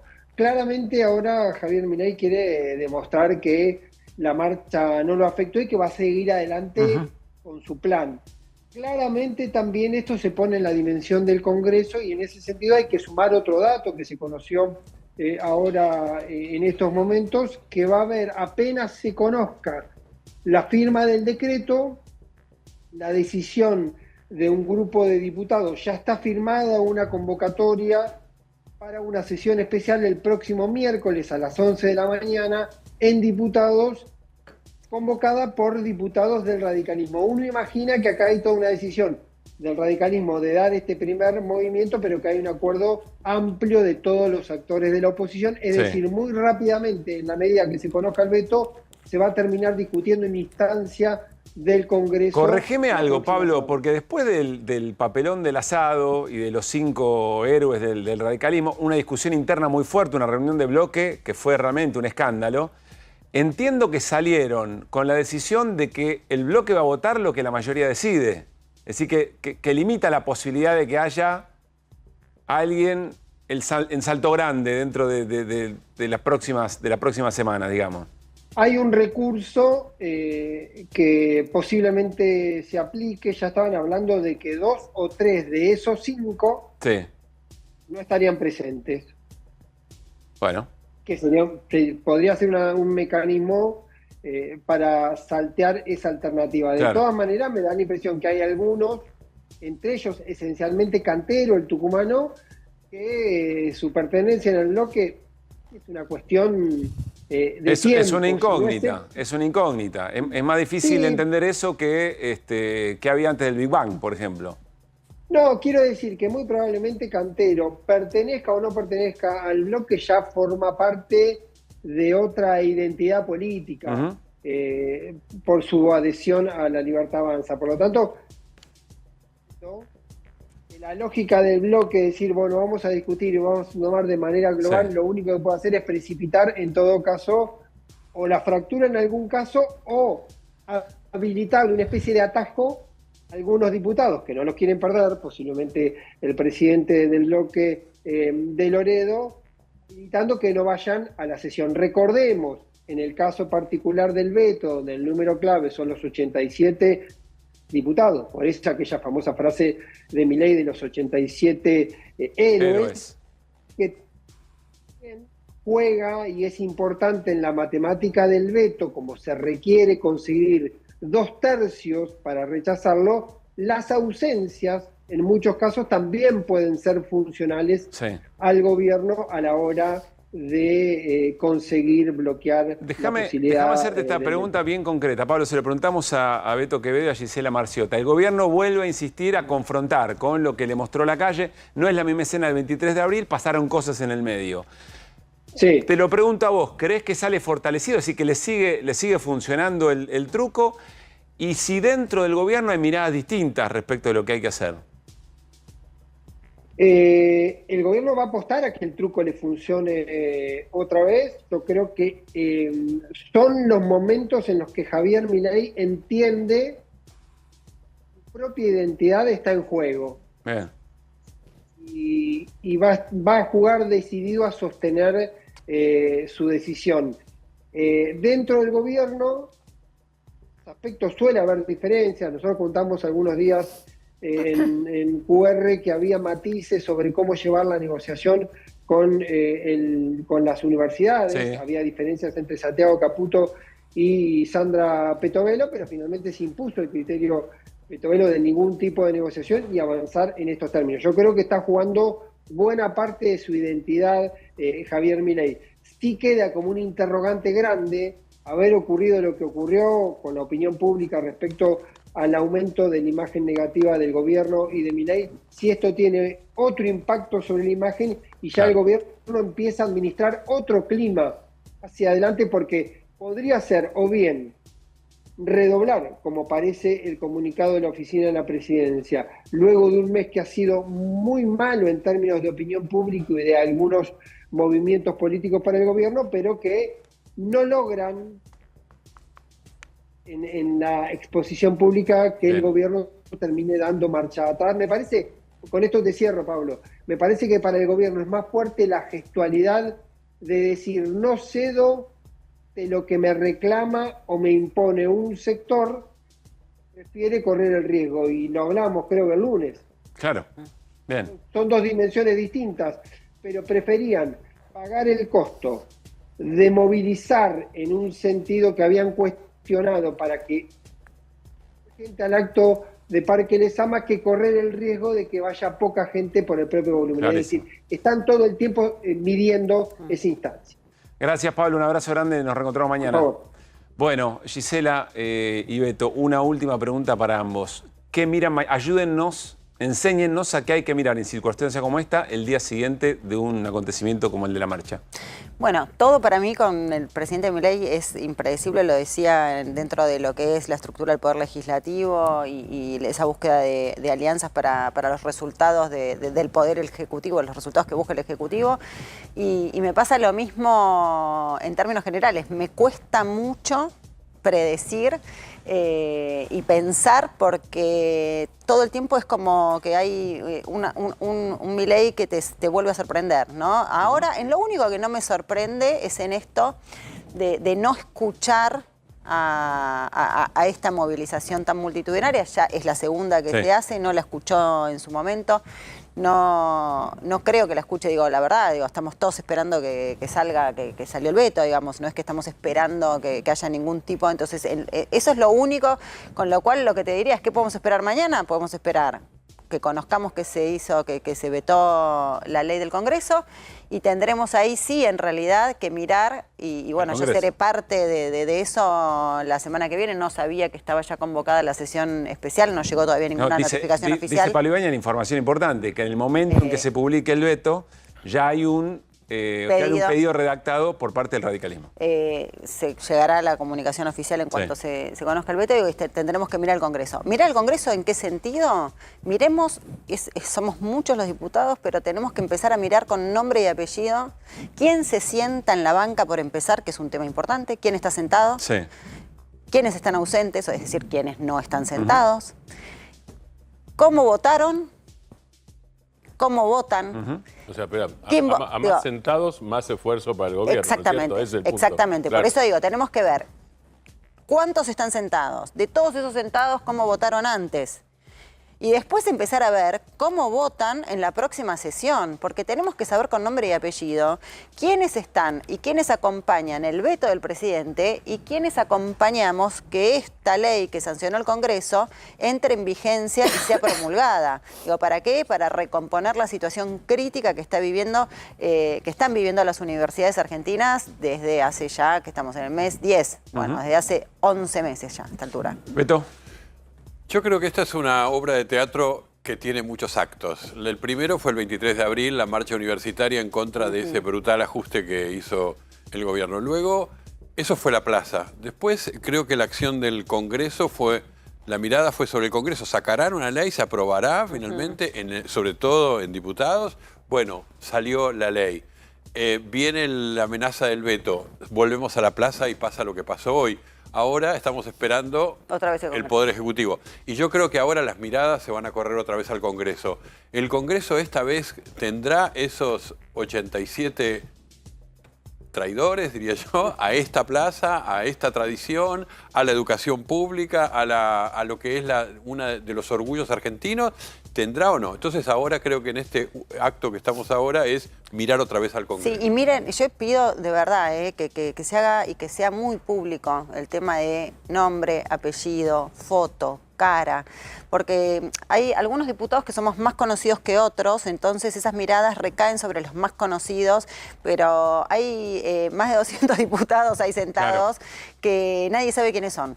Digo, y que pasan por la vereda y nadie sabe quiénes son, y nadie sabe cómo votaron. Y yo se lo digo a la gente, porque está buenísimo tomar ese compromiso de participación para después incluso hasta criticar digo, con fundamento y con más herramientas, ¿no? Todo es público. Vos podés entrar a la página de la Cámara de Diputados y podés saber cómo votó cada diputado. Podés saber las sesiones olvídate, las sesiones completas, yo no te las digo, es aburridísimo ver las sesiones completas, es aburridísimo estar en esas sesiones también larguísimas donde se discuten a veces pavadas.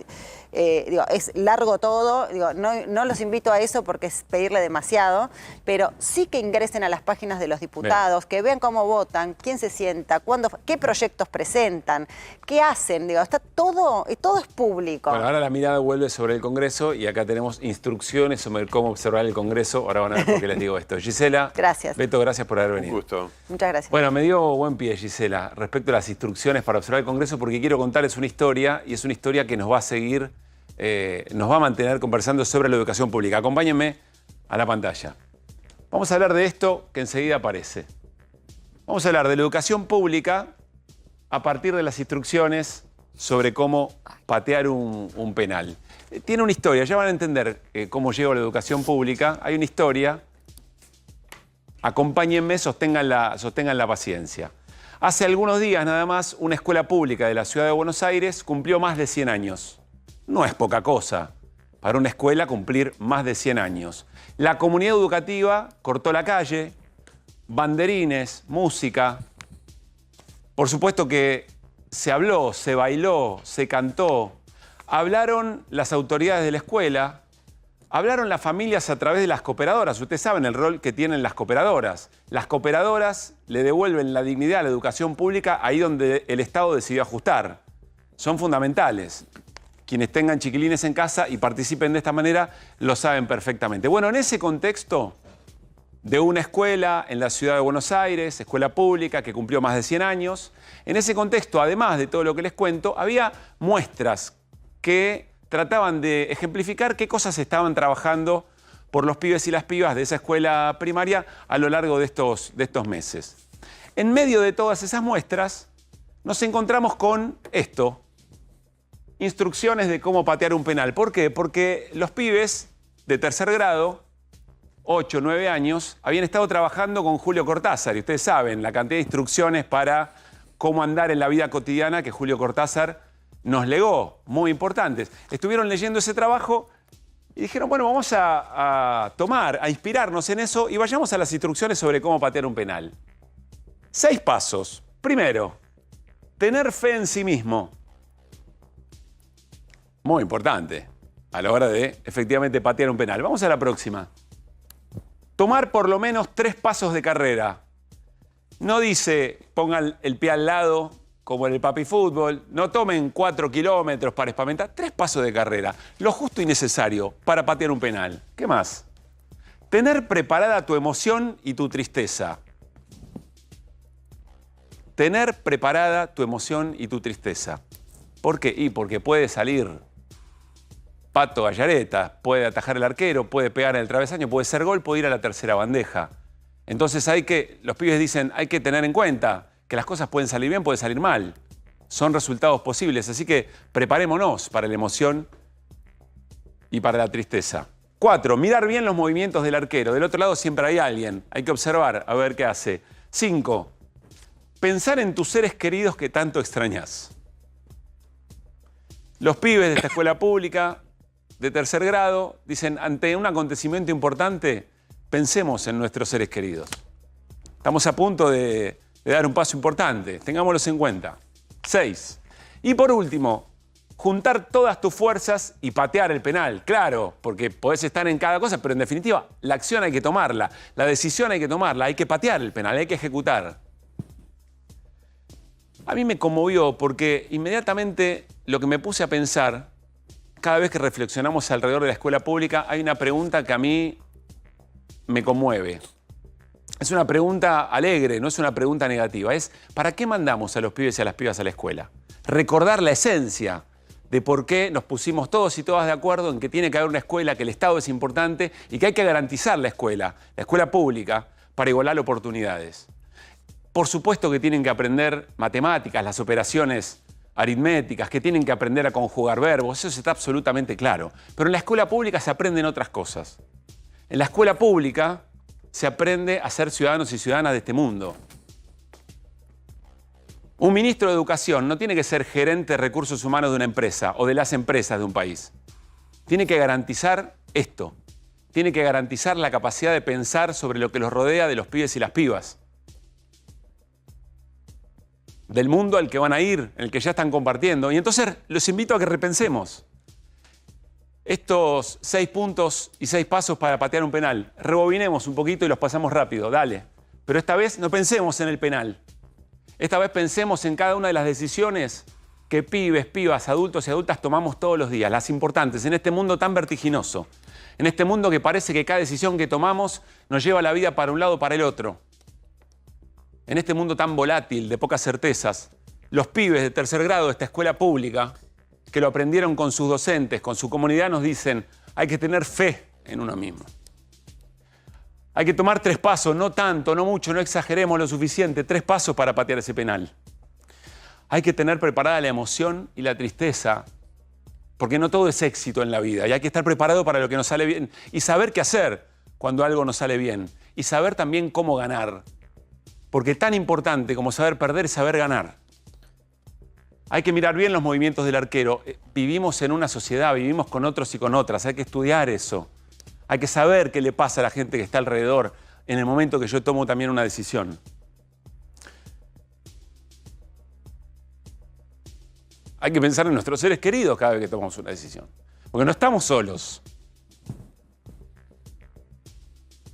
Porque somos una gran familia en algún punto, toda esta ciudadanía. Nosotros somos los otros también. Y cuando llegamos a una instancia de decisiones, estamos ahí con todas esas personas a quienes extrañamos y nos quieren.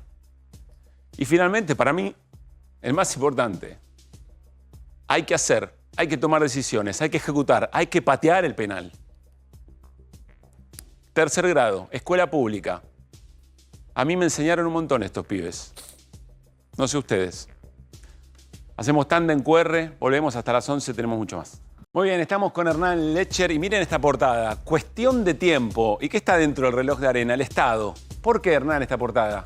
Bueno, porque en estos últimos días, Pablo, lo que ha habido es varios anuncios respecto de la disolución, la posible disolución, diría, en algunos casos, de algunas empresas del Estado, en el marco de lo que fue la votada ley, la ley Bases, que le daba atribuciones al Ejecutivo para disolver determinadas áreas, determinadas empresas y demás.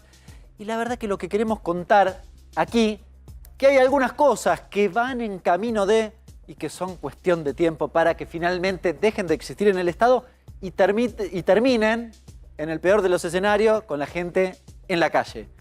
Te quiero contar, en el marco de este relato, qué vimos en esta última semana. Permíteme decir, a ver, el gobierno disolverá la Casa de Moneda. Esto salió hoy. Sí. Bien, disolverá la Casa de Moneda junto a otros 5 organismos. Esto nos desayunamos hoy. Ahora te voy a contar un poquitito la historia porque fuimos y vinimos y demás. Bueno, tiene también color esto que estamos viendo acá, pero permitime pasar a la otra noticia que también vimos en estos días. El gobierno fue esto de ayer o antes de ayer. Disolvió una empresa ferroviaria y despidió a 1.388 empleados. Despidió no es verdad. Ahora vamos a ver qué es lo que pasó. Bien. En realidad los está reubicando. Hablamos y es muy de importante Trenes Argentinos, eso. Capital Humano. Exactamente. Acá había, en realidad son varias sociedades. Bueno, el objetivo se supone que es para ahorrarse plata. Sí. También muy importante. Quiero reparar un poquitito en Mucha plata, 42.000 millones Sí. anuales. Permitime ponerlo en duda. Bueno. Vamos a la tercera y te cuento alguna reflexión al respecto. El gobierno evalúa disolver alrededor de 60 organismos públicos y reducir más la planta de empleados. Esto es un poquitito anterior, de hace un par de meses atrás. Bueno, evidentemente lo tenían en carpeta, ¿no? Sí. Y estos 2 que vimos, 2, 3, 4, en realidad todavía faltan un montón. Un datito interesante. Mientras duren las facultades especiales. Claro, es en ese marco, ¿no? Que alguien se las dio. Que alguien se las dio y que ahora estás recorriendo ese camino. Sí. Y faltan un montón. Computamos 2, faltan 58, te diría. Pero la discusión principal es, ¿por qué quieren hacer esto? Decís, bueno, es por la plata. Permitime ponerlo en duda. Yo creo que a esta altura del partido, y ahora te voy a contar por qué, y tiene que ver con ese reloj de arena, en realidad hay una intencionalidad manifiesta que se expresa en el gobierno festejando cuando hace daño, cuando echa a alguien. Es fuerte la acusación. Bueno, pero hacen un asado cuando vetan el aumento de las jubilaciones. Me refiero a esas cuestiones. Cuando Adorni se para y dice, despedimos a 1.388 personas. ¿Qué hay de festejo allí? ¿Qué hay en esa cosa perversa? Bueno, yo creo que hay algo que en algún momento un economista, Eduardo Basualdo, denominaba como revancha de clase. Bueno. ¿Y qué tiene que ver con qué? Con atacar a la clase trabajadora en todas sus formas. A modo de disciplinar, y seguramente alguien sale beneficiado. A modo de disciplinamiento, porque de hecho vas a ver ahora en un ratito, cuando te cuente el historial, que hay una lógica de generar, de infundir temor como mecanismo de disciplinamiento. Efectivamente, fíjate. Vamos primero, mirá lo que pasó con lo de la Casa de la Moneda. Tuiteó Adorni. Se ha decidido cerrar la Casa de la Moneda, fin. 1 de octubre, ayer. ¿Qué hizo? Lo borró. Desapareció inmediatamente. A mí, ayer a la noche, había gente que me escribía de la Casa de la Moneda. ¿Sabes algo? ¿Sabes algo? ¿Sabes algo? Todos desesperados. ¿Cuál es el efecto sobre esta gente que trabaja ahí? Que su familia tiene un ingreso vinculado a esto. ¿Cómo es la cosa? Bueno, al punto tal de que hoy mismo hay un comunicado de la Casa de la Moneda que dice, frente a las noticias publicadas en las últimas horas, se comunica que la empresa no cuenta con información oficial. ¿Me están hablando en serio? Sobre las mismas, ni con nuevas directivas. Si surgieran novedades, las mismas serán compartidas con los integrantes de la Casa. Casa de la Moneda, una empresa pública de impresión de billetes y muchas otras cosas más. De impresión de billetes, muy importante, porque de hecho hoy están haciendo estampillado y no billetes. Yo no te voy a contar, porque tiene mucho que ver con la dinámica de estas cuestiones. Primero, esto, confusión, te generan y te infunden miedo. Sí, claro. Yo trabajo ahí y digo, che, ¿cómo es la cosa? Bueno, el que vienen recorriendo todos los trabajadores y trabajadoras del Estado, cuando el gobierno todo el tiempo renueva por 3 meses o festeja y celebra los despidos, ¿no? Claro, ¿cómo es tu futuro? No lo sé, absoluta incertidumbre. Y permitime entonces mostrarte esto del reloj de arena. Las etapas, si querés, una especie de historial de cómo viene la cosa. Porque uno puede decir, quieren cerrar la Casa de la Moneda. Bueno, qué sé yo, no les gusta, no funciona, no es eficiente. Permitime dudar de nuevo. Dale. Hay un primer acto, que es boicotear el área. ¿Qué pasó en la Casa de la Moneda recientemente? En la última licitación para emitir billetes, el Banco Central le impidió participar en la licitación. ¿Escuchaste bien? Sí. No pueden participar, son la Casa de la Moneda. Y no pueden participar de la licitación. Vos no jugás. De la emisión de la moneda. ¿Cuál es el objetivo? Bueno, como en aerolíneas, que básicamente no funcione, que sea ineficiente, que ande mal. ¿Tampoco les permitieron comprar insumos? No le permiten comprar insumos. E importaron billetes, que es lo que es su función. Y te agrego un par de cosas más. ¿Sabes qué me contaban? Y lo encontré además en algunos medios. Compraron 2 máquinas nuevas, modernas, en la última gestión. Sí. Están arrumbadas, cerradas con celofán. No funcionan. Sí, podrían funcionar, pero no las pusieron en uso. Te lo digo porque la discusión que plantean es que hacer billetes en la Casa de la Moneda es más caro que importarlos. Claro, maestro, si tenés las máquinas y las dejas ahí. ¿Bien? Bien. ¿Se entiende? Claro, no funciona. Entonces, como no funciona, primer acto, como no funciona, por el boicot que el propio Estado te hizo, el topo dentro del Estado, bueno, entonces hay que discutir qué hacemos. Y tiene que desaparecer el área. Si no funciona. Claro, si no funciona. Claro. ¿Para qué está? Bueno, desaparezcámosla. En el marco del artículo 4 de la ley base, no el artículo 125 del 4, ¿eh? Modificar... Buen punto, buena observación esa. O sea, de lo más importante. Sí, al inicio. Modificar o transformar la estructura jurídica de empresas y sociedades, su fusión, escisión, reorganización, conformación o transferencia a las provincias o cava. ¿De qué está hablando? De que estas áreas, estas empresas, el Poder Ejecutivo puede hacer cualquiera de esas cosas. Puede eliminarla. Acto seguido, ¿qué dice esta ley? Dice, bueno, si vos estás trabajando en un área, supongamos en la Casa de la Moneda, y deja de existir, ¿qué pasa con vos? Lo mismo sucede con los trenes. Si vos ves el artículo, quedan en disponibilidad. ¿Qué significa en disponibilidad? Que estás ahí, boyando. Más o menos, no sé, están viendo qué hacen con vos. Tiene reminiscencias espantosas lo que está diciendo. Horrible, ¿no? Pero es así. Quedás ahí en el aire. Es eso que está ahí, pasan a disponibilidad. Claro, y dicen, si vos tenés hasta 15 años de antigüedad, tu disponibilidad es de 6 meses. Si tenés entre 15 y 30 años, 9 meses, y tenés más de 30 años, 1 añito te dan. ¿Qué pasa con el fin de la disponibilidad? Se cumplieron los 6 meses, vos tenés 10 años de trabajo. Se cumplieron los 6 meses. Y no encontramos otro lugar donde ubicarte. Tercer acto. te echan. Te dan una patada, chao. Y si te he visto, no me acuerdo. Hay una lógica, y es una lógica además de disciplinamiento. En todo este periodo te tienen condicionado pensando que tu futuro no sabes qué va a ser, cuál va a ser, cuál es el destino de tu familia, de tu trabajo, tuyo mismo, hasta que finalmente termina el Hiciste hincapié en trabajadores del Estado, pero también tiene que ver con las funciones del Estado y los organismos que desaparecen, que algún rol cumplían. Porque una discusión siempre es, bueno, ¿cómo puede funcionar mejor? Distinto es afuera. Es la autonomía eso, ¿no? Emitir moneda te da autonomía de evitar que vengan los billetines de afuera. Claro. No es moco de pavo. En momentos de crisis. Gracias, Hernán. Nos vamos a la mesa y nos vamos a ir una tanda. Enseguida, Irina y Martín Granowski, por supuesto, con más información. Dije que cuando Irina Hauser algo le interesa, no se desentiende del tema. Como los perros, que cuando muerden no sueltan, bueno, algo muy parecido. Vamos a hablar de la portada que tenemos detrás nuestro, vamos a hablar de la ley PIBA, pero vean lo que nos decía Irina Hauser en el programa 1. El viernes, creo, sí. Programa 1 de QR, escuchen lo que decía Irina. Es la ley PIBA.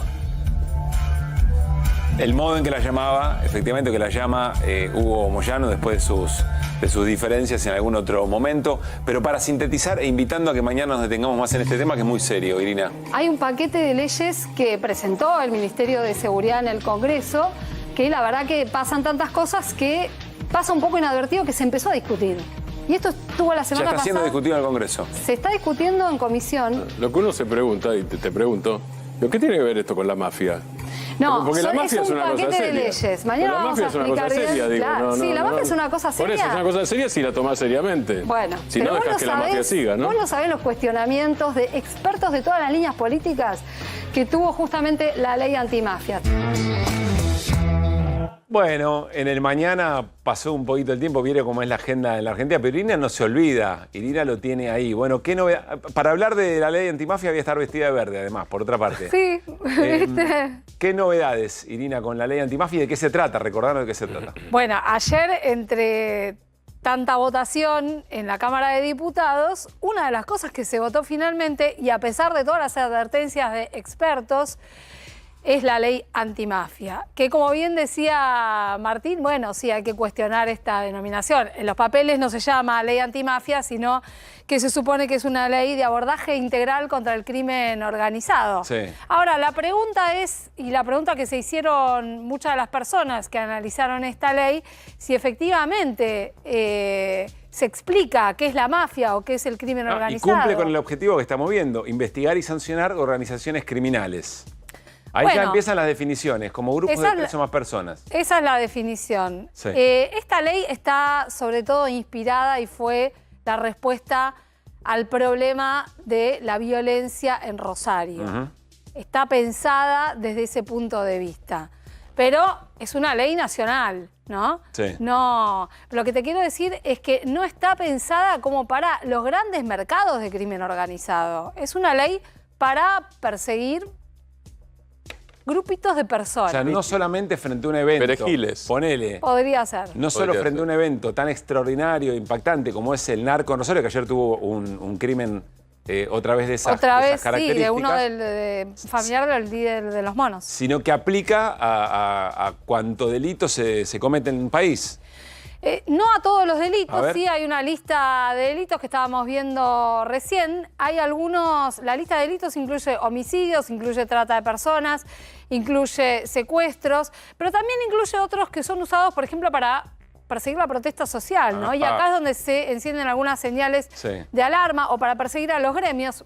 ¿Cuántas veces escuchaste que el delito de extorsión se utiliza para perseguir justamente y para imputar a gremialistas? Bueno, se ha hecho mucho en el gobierno de Mauricio Macri y es algo que a lo que se vuelve sistemáticamente. La definición de organización criminal es muy vaga. Una organización compuesta por más de 3 personas que cometen alguno de estos delitos. Y lo que hace es abrir... Con lo cual a cualquiera le puedes encajar organización criminal. Exactamente, tiene ese tema, ¿no? Yo te estoy contando algunos de los cuestionamientos. Está claro que esto tuvo apoyo, tuvo 137 votos, ¿no? Se votó, la ley salió. Lo que digo es hay que estar atentos a para qué se va a usar, de qué manera se va a aplicar, si consigue finalmente la aprobación en la Cámara de Senadores. Bueno, y dos cuestiones. Una clave que te diría, esto se va a aplicar cualquiera sea el lugar que vos tengas en un grupo de personas. No importa la responsabilidad que tengas, si sos el jefe, el organizador o si sos el perejil y el último orejón del tarro o de la cadena. Sí. Te puede caer una pena de 8 a 20 años de prisión, tengas el papel que tengas, no importa. Seas el chofer o hayas apretado el gatillo. Exactamente. Y la otra cuestión, esto es grave, ¿no? Y la otra cuestión que se suma además a esto es que genera algo que llama zonas de investigación, donde puede intervenir el Ministerio de Seguridad prácticamente de oficio, ¿no? En estas zonas especiales, zonas de investigación especial para el Ministerio de Seguridad, donde se puede llegar a actuar sin orden de juez para efectuar detenciones por inicialmente 48 horas y después por más tiempo. Puede llegar a prorrogarse hasta un mes la detención de una persona solamente para saber, o sea, una excursión de pesca, para saber si hizo algo, alguna cuestión, intervenir teléfonos e intervenir cualquier otro tipo de comunicaciones. Estamos sin orden de jueces. Sin orden de jueces. Absolutamente extraordinario. Así está previsto. Fuera de la regla de juego habituales, esto quiero decir. Sí, fuera de la regla de juego de la democracia. Exactamente. Bueno, realizar requisas en cárceles también. Hacer requisas en cárceles también. Esto es muy del modelo Bukele. Sí. Y bueno, y también valga mencionar la coincidencia de que mientras se estaba aprobando esto, Bukele, el presidente de El Salvador, estaba en el Congreso, ¿no? Ayer se dedicó la Cámara de Diputados a discutir esto cuando, bueno, ya sabíamos de la visita de Bukele, pero además estaba ahí en el mismo lugar. Quería compartirles para que se entienda un poco también qué es lo que planteaban algunos diputados como cuestionamientos. Juan Marino, de Unión por la Patria, decía esto. Si el proyecto para reformar la Ley de Seguridad Interior es el proyecto para que vuelvan los milicos a las calles, este proyecto que estamos discutiendo ahora es el proyecto para que vuelva él, algo habrán hecho. Porque derrumba por completo el principio constitucional de presunción de inocencia y criminaliza el solo hecho de formar parte de una organización. Literalmente colocan en este proyecto que cualquier persona que integre la organización que está siendo perseguida pueda ser condenada por el delito más grave del que se acuse a esa organización, independientemente de si esa persona participa o no de los hechos en cuestión. Es gravísimo. Es gravísimo. Y a esa persona se le puede imponer una pena de entre 8 a 20 años de prisión. Bueno, otro aspecto de la cuestión que en su momento compartimos lo que explicaba un especialista en comisión, Pedro Vizcay, quizá lo recuerden, porque él traía acá algo fundamental, que es que ¿de qué hablas cuando hablas de mafia? ¿De qué se trata atacar al crimen organizado, ocuparse de investigar al crimen organizado? ¿De perseguir grupitos de personas que están vendiendo, haciendo narcomenudeo, o es algo más? ¿Cómo se aborda los delitos financieros? ¿Cómo se aborda el lavado de dinero? ¿Alcanza a componer el delito de lavado de dinero entre la lista de delitos que esta ley va a enfocar? Bueno, Pedro Vizcay señalaba justamente esa debilidad de esta ley, esa respuesta que no da y que así quedó el texto, tampoco la da. Lo escuchamos. El proyecto de ley que estamos discutiendo va en un sentido que a mí me parece que es distinto al de la persecución del crimen organizado. No están mirando las mafias en su estructura real, simplemente están mirando pandillas, bandas organizadas violentas que operan en distritos, en territorios y que por supuesto tienen conexiones con la mafia. Son, en muchos casos, el brazo armado de las mafias. Pero no podemos perder de vista que la criminalidad organizada no se circunscribe solamente a organizaciones violentas. Digo esto porque el paradigma que tiene este proyecto de ley es salir a hacerle la guerra a las pandillas, hacer la guerra contra los búnkers, que hay que perseguir, por supuesto, y cerrar, por supuesto, pero que pierde de vista un elemento fundamental que es el elemento que trae la ley Rico y que no está en este proyecto de ley, y el elemento que trae la ley antimafia italiana, que tampoco está en este proyecto de ley, y es ver el problema del crimen organizado y de la mafia como un problema de mercados criminales, como un problema de empresas que funcionan lucrativamente en entornos corporativos, en entornos empresariales, en mercados de la economía formal. Siempre muy interesante, Pedro Vizcay, escucharlo reflexionar y cómo pone el dedo en la llaga de asuntos muy, muy complejos, los hace muy simples. Sí, además, bueno, en este caso, Patricia Bullrich se jactaba justamente de basarse en la ley Rico de Estados Unidos y de basarse en la ley antimafia italiana, claro. Y Vizcay estaba explicando por qué no. Y para cerrar te cuento una anécdota. José Glischi, el diputado, cerró su exposición recordando algo que dijo Milei, que es que si yo me tengo que quedar entre el Estado y la mafia, me quedo con la mafia, porque la mafia tiene códigos, la mafia cumple. Gracias, Irina. Vamos a seguir, por supuesto, con este tema. La agenda local es muy intensa, nos tiene todo el tiempo corriendo detrás de ella. Alguien dijo alguna vez, para entender la política local hay que entender la política internacional. Y algo que preocupa en este momento a todo el mundo es lo que está ocurriendo en Medio Oriente. Vamos a compartir algunas imágenes de bombardeos. Han habido bombardeos de Irán sobre Israel, incursiones de Israel terrestres en el Líbano. Mientras compartimos esas imágenes, nos vamos con Martín Granowski a la pantalla para tratar de entender, por lo menos en este primer abordaje, qué es lo que está pasando y por qué efectivamente nos tiene que importar la escalada del conflicto en Medio Oriente de hace casi un año probablemente. Entiendo que igual las cosas no comenzaron allí. Martín, vamos a arrancar, si te parece, primero ubiquémonos en el mapa. El lugar que habitamos, aquí el mapa completo, nos vamos a meter un poco más cerca en la región, una región siempre muy inestable, donde hay enorme cantidad de disputa por recursos naturales, y aquí nos vamos acercando a observar Israel, a observar la Franja de Gaza, Palestina, Jordania, Líbano, Siria, Irak. Antes estaba Irán, que es un gran protagonista en este caso.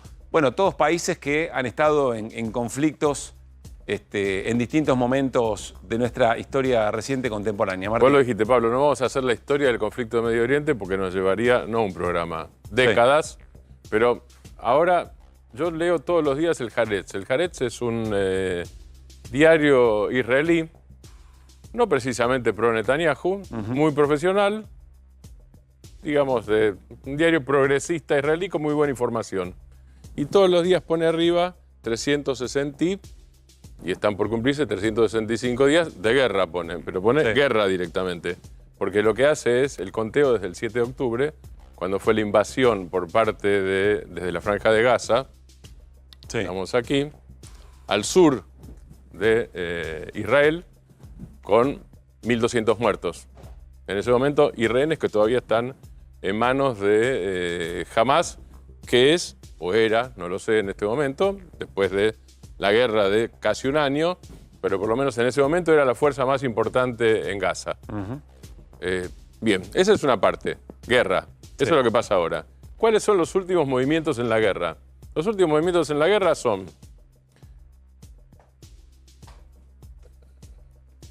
Este es uno de los centros, y me remito de nuevo a la guerra, no al conflicto de Medio Oriente en general, que sería más profundo, digo de nuevo. Después del 7 de octubre, Israel avanza sobre la Franja de Gaza. Gaza es Palestina, Palestina, Palestina. Sí. La Franja de Gaza es Palestina, ¿no es cierto?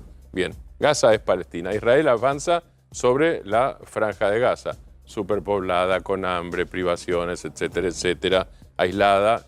Bien, eso es la Franja de Gaza. En el avance muy cuestionado, yo voy a plantear cosas para debatir. Exactamente. Eso iba a decir. Israel dice, este avance no es una invasión, sino en todo caso es una legítima defensa, porque Israel fue atacada, porque desde Gaza, por túneles y en algún momento rompiendo las vallas directamente, los muros, invadieron, mataron y secuestraron, y todavía hay secuestrados. Sobre Israel. Exactamente. Entonces Israel dice, esto es legítima defensa. Y una parte... 40.000 muertos incluso de los israelíes, exactamente, eso iba a decir. Una parte de los israelíes, inclusive, porque hay discusión en el propio Israel sobre esto. Pero en el mundo, y no estoy hablando de Hamas, estoy hablando de sectores en todo el mundo, de las propias Naciones Unidas, dicen, no, Incluso algunos llegan a hablar de genocidio porque esto está hay un grupo nacional o étnico que es un blanco, que es una de las definiciones de genocidio. Eso está en discusión. Digo, planteo las cosas porque me parece que es bueno en este tema ir planteando cuál es el debate, porque además esto no termina ahora. Esto en no Gaza, termina ahora. 40.000 muertos y el 95% de las personas tuvieron que dejar sus hogares. Así es. Tenés muertes, tenés desplazamientos. ¿Qué dice Israel? Dice, el gobierno israelí, Bibi Netanyahu, primer ministro de Israel. Es la única manera de terminar de desarmar a Hamás, que se escuda entre los civiles, incluso entre hospitales, entre centros de Naciones Unidas, etcétera, etcétera. Y que además, ¿qué dicen los palestinos más moderados que Hamás? Le dicen a Netanyahu, vos los hiciste crecer. Vos hiciste crecer a los más salvajes de entre nosotros porque te resultaba funcional incluso dentro de la política interna israelí. ¿Qué se discutió en Israel en ese momento? Digo, nadie estaba obviamente a favor de los asesinatos masivos y del terrorismo. Ahí no había discusión posible y ahí no hay discusión. De esa manera, como un ataque terrorista. Ataque terrorista. Terrible. Digo, ¿pero qué es lo que se discutía en ese momento internamente? Que por razones del conflicto interno, del conflicto político israelí interno, el gobierno de Netanyahu había descuidado la seguridad en esos días. Todavía hay una discusión sobre eso histórica, pero bueno, vamos ahora. Salteamos mucho tiempo y muchos pasos. En el Líbano, ahí está. Allí. En el Líbano, Norte de Israel. uno de los que al mismo tiempo es fuerza política, fuerza parlamentaria, fuerza militar, las tres cosas. En el Líbano está Hezbollah. Hezbollah tiene relación con Hamás y los dos a su vez tienen relación con Irán, que está allí, ahora no lo tenemos en el mapa, está fuera del cuadro, pero lo tenemos en Irán, que es jugador importante y por eso vamos a llegar estos días. Para distraer a las fuerzas israelíes, Hezbollah empieza a atacar el norte de Israel. Y hago una enorme síntesis de días. Lo que vimos en estos días es, para contrarrestar eso, Israel lo que hace es invadir por tercera vez desde 1982 el sur del Líbano. Eso es una de las cosas que estamos viendo en estos días. En estos días. Irán se mete más directo. Irán se metió 2 o 3 veces este año, pero esta vez se metió con 180 misiles. 180 misiles disparados en parte de Irán y disparados desde Yemen por los hutíes. A Yemen no lo tenemos aquí, pero vamos al sur. Está un poco más al sur. Vamos al sur del Golfo Pérsico, Golfo Arábigo, como quieran llamarlo. Y ahí lo tenemos exactamente. Bien. Tenemos disparos de misiles entonces desde Irán. 180 misiles y desde Yemen. La mayoría desde Irán. Hubo una sola víctima a quien le cayó un misil que no estalló y fue neutralizado. La mayoría de los misiles fueron neutralizados. Por ese escudo de hierro. Por el escudo de hierro o por operatividad directamente desde el Mediterráneo por fuerzas israelíes y por fuerzas norteamericanas. Y por fuerzas jordanas también. O sea, estamos hablando, por eso digo, se está mezclando. Tenemos poco tiempo, pero no quiero dejar de mencionar que Israel, a través de sus infiltrados, incluso en territorio iraní, pero también en el Líbano, descabezó Hamás y descabezó Hezbollah. Con operaciones quirúrgicas de muchísima precisión y tenés que tener un servicio de inteligencia muy importante. Descabezó literalmente porque lo mató a Nasrallah, que era el jefe de Hezbollah desde hace 32 años. Y después mató al segundo, y después mató al jefe militar. Y a su vez inutilizó los beepers, los radiomensajes. A ver, nos tenemos que ir. ¿En qué momento estamos hoy y cuál es la preocupación internacional por lo que viene? Y cerramos con eso, Martín. La preocupación internacional es hasta dónde escala, y la discusión dentro del propio Israel es entre los que dicen que la escalada es controlable y los que dicen que la escalada empieza a tener una dinámica propia y que ni el propio gobierno israelí va a poder controlarlo. Vamos a seguirlo, Martín, gracias. Ayuda mucho ver en el mapa y entender además que se trata de vidas humanas y que hay un riesgo potencial muy importante de una escalada muy fuerte.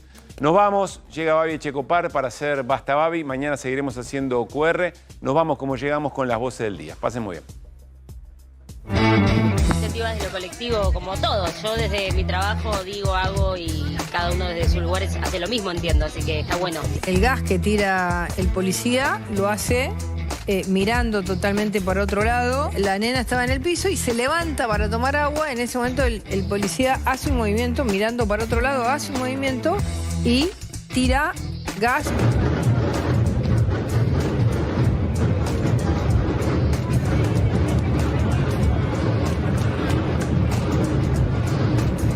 Lamentablemente, la universidad gratuita a los pobres no les sirve porque los pobres lamentablemente no van a la universidad. Milei dijo una cosa, dijo: yo soy el topo que va a destruir el Estado. Por eso quiere destruir la educación pública y la universidad pública. Y para toda la gente que como yo es hija y tributaria de la Universidad Pública Nacional y Gratuita, mi viejo era trabajador, después fue comerciante, pero era muy laburante, mi mamá también. Y tuvo una hija abogada, otra médica. Bueno, esa es la universidad, el ascenso social ascendente, ¿no? Que nos permitió ser una Argentina diferente, otrora, pero que vamos a volver a reconquistar.